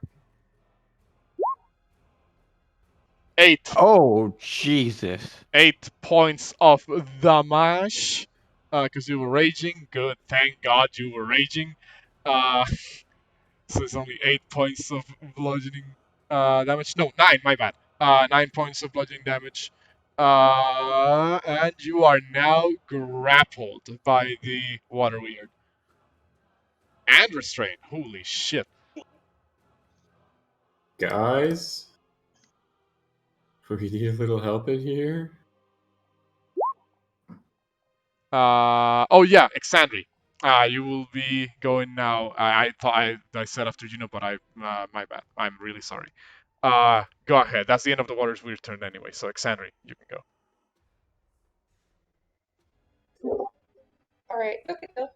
She's going to pop around the corner. She's going to cast. What? Yet again, please remember Juno, Metius, and Drakgar. You guys have my bond on you. Don't forget about that. Wait, the bond or inspiration? It's like guidance. You Oh, guys have okay. this every turn, once a turn. Oh, I realized I was. I'm going to. Wow, I don't have a lot of. I'm going to Sacred Flame the Witch. That actually goes past the cover of the water weird, so she can. You can hit her. I can hit her or I can't? Well, not when she rolls a 21. Oh.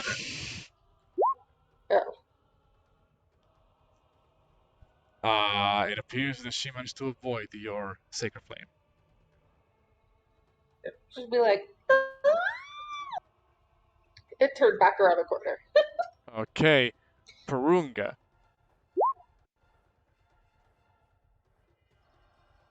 I'm gonna move below Metius and use Magic Missile. How many spell slots do you have left? Could have sworn you already used all of them.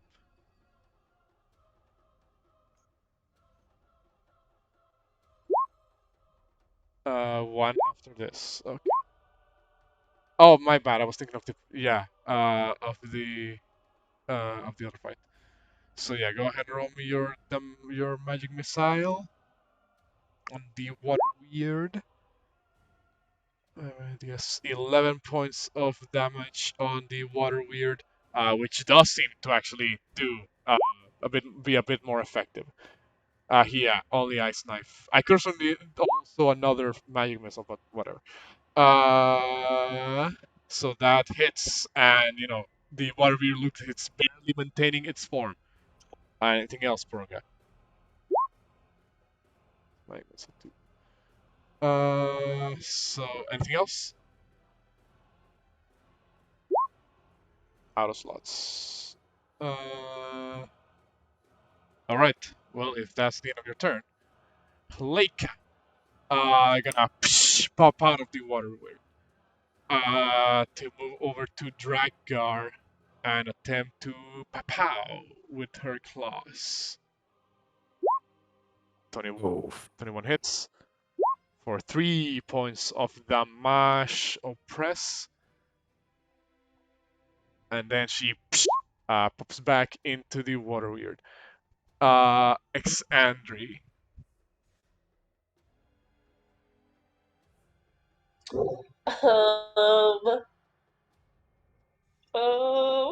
This is looking bad.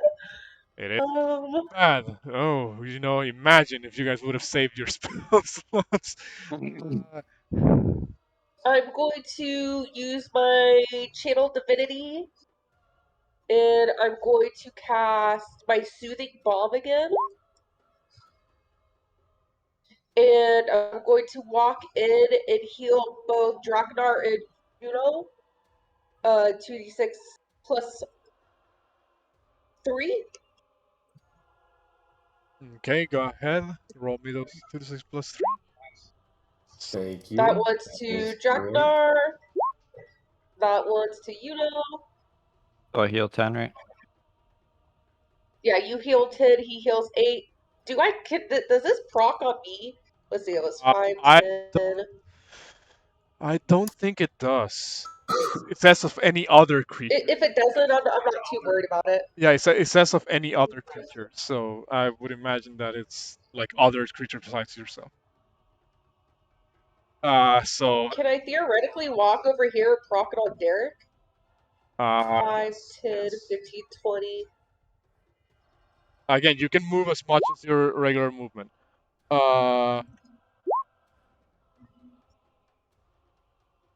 Oh wait, hold on. Where were you when you started this movement? Oh, you were below. You were like, That's right here. okay. So 5, 10, 15, 20, Okay, 25, 30. So you So I could start and end in the same spot. Yes, but I was just trying to make sure that you were in line of sight of the hag when you started this. Yeah. All right.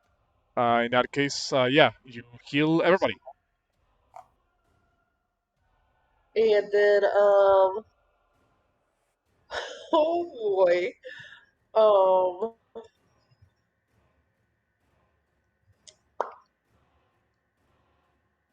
Is that the end of your turn? I will. That's my action, right? That's an action. Yeah. It is. I will hold on to my spell slot, and I will end my turn. Matthias, you start within line of sight of Heleka, the hag. I'm gonna need you to make me a wisdom save.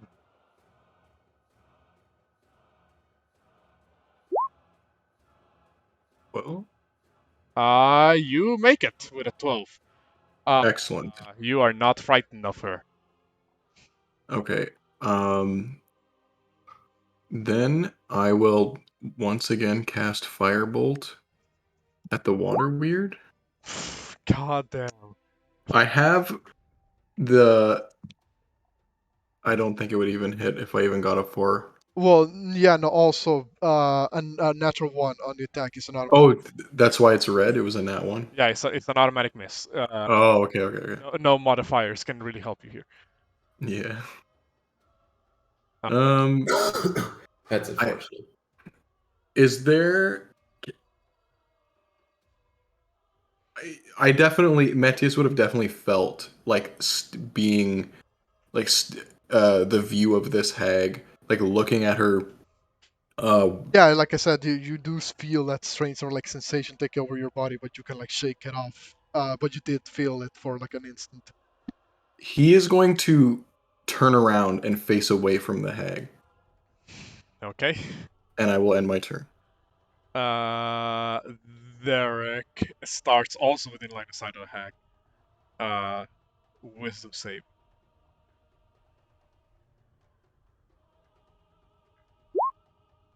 Makes it.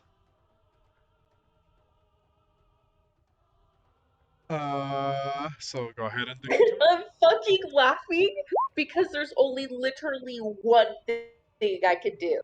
Thunder. One thing. And after I do this one thing, there's nothing else I can do on his character unless I go into melee range. Oh boy. What is? I'm gonna move to here, and I'm gonna chuck my dagger.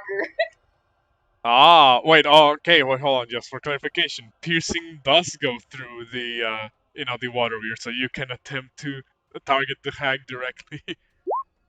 And in the end, it didn't even matter. He's gonna be like, Mistress, guide me. What do I do? I'm not built like this. You're doing fine, my beloved. He's going to fucking just turn around and face opposite direction, I guess. He's gonna. Okay. Nothing he could do. No, actually, Oh. There's truly nothing he can do. Drakgar. He's just gonna fucking back up. Fucking bag the fuck up. Alright, go ahead. And he's facing away. Drakgar. You. Oh, wait, no, you are already immune to the hag's horrific appearance, so you don't need to make the save again. So go ahead and do your turn. I am. I'm still restrained, right? Trained by Or like, the water weir, meaning you are at a disadvantage. can I attempt to break free from the restraining? Yes, but that would take your action. I will say it's worth it. Okay. Strength check, right? Make your athletics or acrobatics. Oh, athletics, yes. You make And it. You are no longer restrained by the water weird. all right. And that will be it for me. Juno. That's me.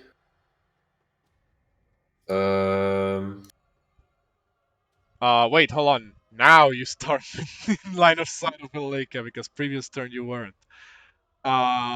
Wisdom? Yeah, wisdom save. I'm quite wise. You make it.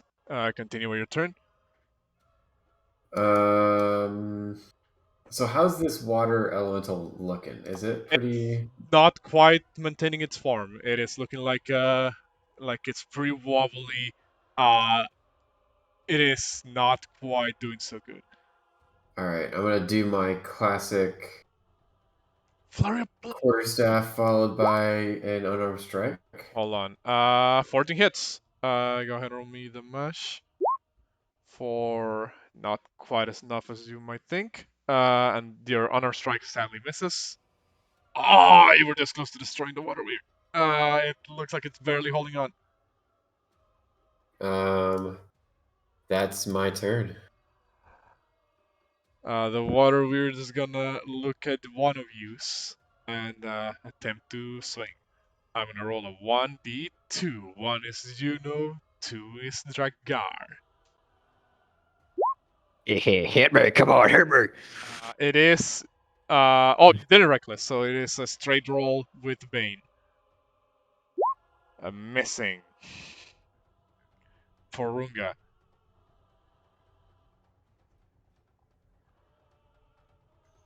I'm gonna use Ray of Frost on the water weird. Okie dokie. I realize you guys can see Versus health bar. Why did nobody say that? Damn it! Like, I'm sorry. That's not it. I'm gonna end my turn. Leica. Well, she's pretty alright here. Oh shit, no, hold on. Because that would incur an up attack from Juno. Well, you know what? Fuck it. She's gonna risk the up attack from Drakgar to move over here.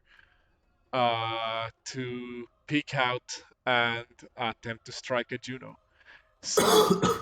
Saying, for a Minotaur, you do not look to be quite that strong. What can you really do to stop the Lord of Storms himself? Oh, you'll see. Oh, that's a crit! 12 does not hit, sadly, Drakgar. Oh, I thought you said Luke's crit. She crit me. Yeah. I fall unconscious. Ooh, that is just enough to knock you unconscious, too. Juno is down. You say, yeah, you'll see, and then she just fucking slaps you, like, backhands you into the wall. She says, do not talk back to me like that, boy. And she, goes back into water.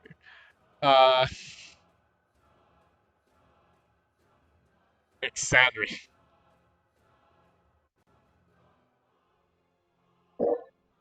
Xandria's gonna pop back around the corner.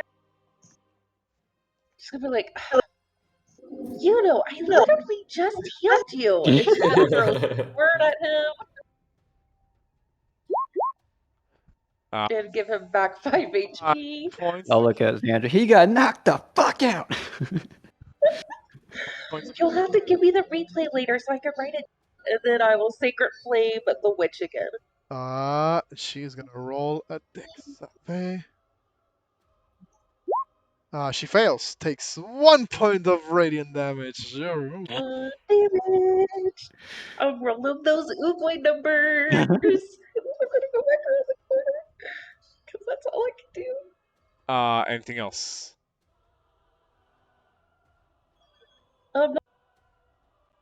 She's gonna maybe take an extra step away from the mouth of the cave this time though, because she knows that when she left her fellow companions in there that they were really healthy. Within mere seconds, one of them was laid out, so she's gonna take a couple extra steps away. Okay. Metius.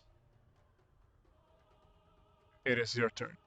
So I guess my turning around worked, and Well, you're Metius. already immune to the effect for 24 hours. But yeah. Oh, wonderful.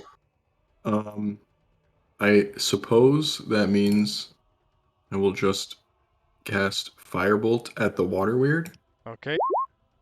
Hits. For 3 damage. For 3 points of damage.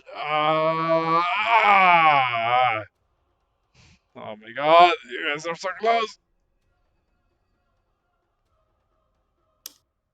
Anything else? And that will end my turn. Derek, can he take down the water weird? With what? I mean, With what? Physically, with what? maybe Hand me the He's sword. go in with a 5, 10, go in with a thunderclap. See who he hits. 15, but I'll hit my teammates. So I could literally take how it. everybody's currently positioned, he would either hit 2 teammates or he would hit his waifu. He would never hit his waifu, so he'd hit his teammate. Of course he would.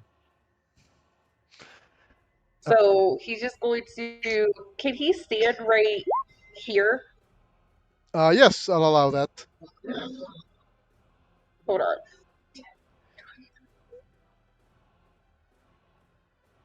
He would move here. Oh, flag. How many daggers does he have? I think only one, which is currently floating around. Literally only one. So he's gonna pull up his longsword again, and he's gonna do his best. He's gonna grip it extra tight and swing. That hits. Oh my god, I forgot he has like no modifiers to that. I don't understand. His character is a meme. His character is 100% out of combat. And yet, uh, Derek manages to cut a segment in the water weird that then expands until the figure loses its physical shape and turns into a puddle of water. Nice. Can he yell, "Hands off my wife, you bitch," as he swings his sword? Yes, That's another Pumo line. in a very sort of like aliens, homage. Get away from her, you bitch. Uh, you know, and now that Versi is uh, out of her restraints, she will turn to look at Heleka, well, first at Derek, and say, I knew you would come for me. And then she turns at Heleka and says, and you have made a grave mistake.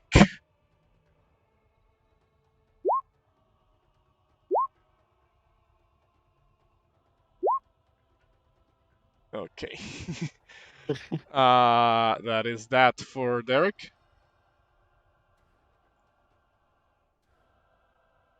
I'll take that as a yes. Drakgar. I grab my axe, give it a go swing with reckless. Hits for 14 points of damage on the hag. Already she's looking like she took some damage from And that'll be it. that. Percy, the Oracle. Let's see. She will cast a very funny looking spell. She's gonna move around. No, that's not where I wanted her to move. She's gonna move around Heleka to get to here, and then look at Derek and say, please don't think too much of this. And she turns to Juno and pops a cure wounds on him Aw, and say don't think too much on it. thank you. As she constantly looks back at Derek. Uh, that is it for Versi. Juno.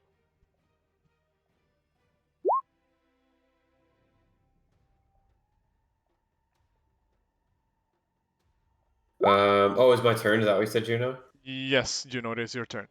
Okay. So I got that cure wound, so I healed 7 points. Let me add that on real quick.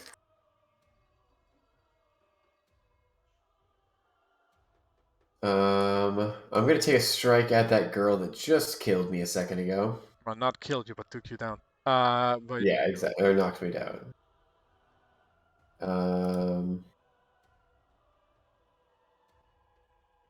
Quarterstaff strike, unarmed strike. The same whack with the quarterstaff, and then reel around for a kick. 19 hits. Roll me the mash.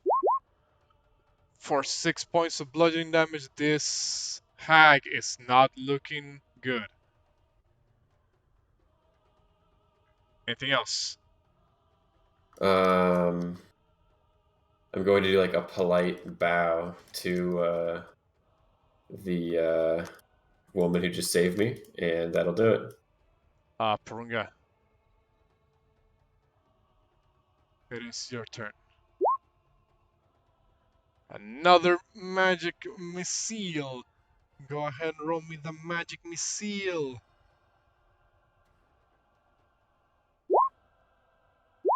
5, 6. Okay, so 7, 11 points of damage total.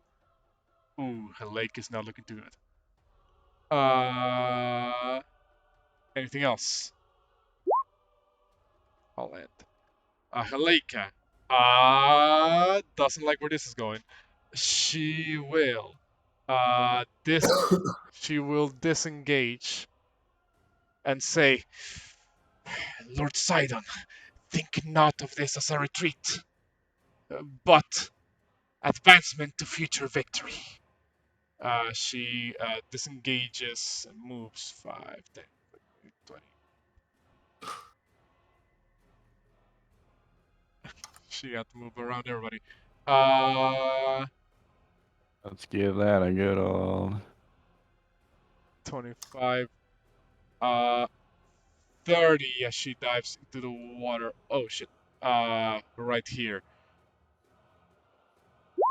She did disengage.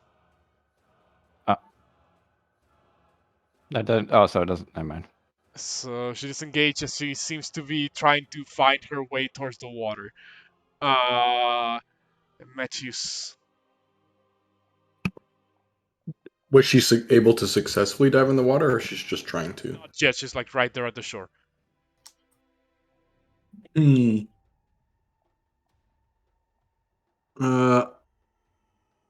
I think that Metius is going to try to strike her with his quarterstaff since she's in range.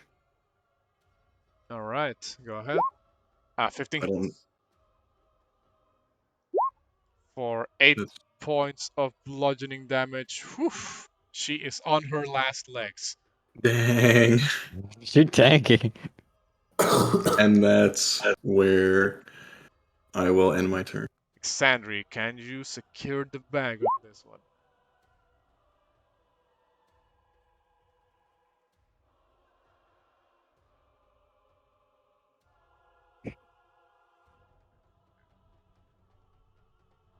Xandri? The bag? Secure. I'm going to cast Sacred Flame. Ooh. Hey. If So she, I'm going to clutch my symbol, and she's going to be like, may Pythor guide me, and she will throw her hand out as this big radiant energy kind of shoots out towards her to try to hit her. she fails. 8 points of damage. How do you want to defeat Leica, the sea hag?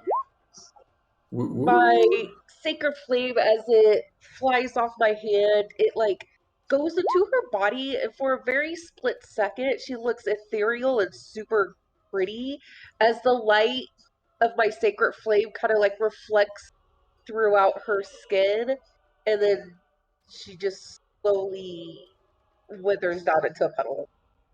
That's cool. So you kind of send out the sacred flame towards Leica as it kind of like enters her, her body, unable to avoid it. Just kind of the streams of light kind of like emanate from orifices in her body, and as she's kind of like burning, withering away, she just shouts out, "No, no, Lord Sidon, I fail you!" And then she is destroyed with the radiant flame. And like that, we are in the end of initiative. And actually, the end of the session as well. Because we went way past the time limit, so we can wrap up that encounter. Let's see. I'm just gonna stop the music for a moment here.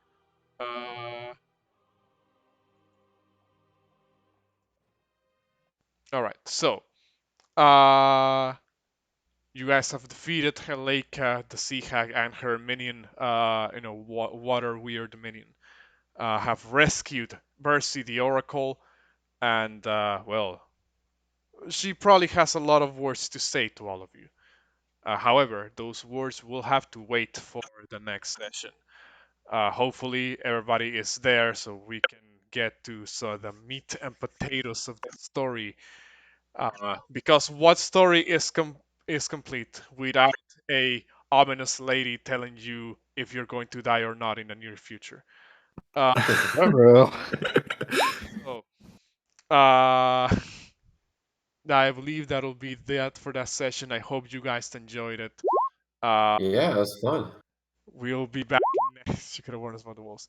We'll be back next week to get to interesting conversation with Versi the Oracle and see just where this adventure goes for our with that, I'm going to stop the recording. For those of you who are watching this on YouTube, remember, to continue watching these videos, continue following along with, what this party's antics are going to be up to next week and the week after, hopefully. That'll be that for now, and I will be signing off this recording.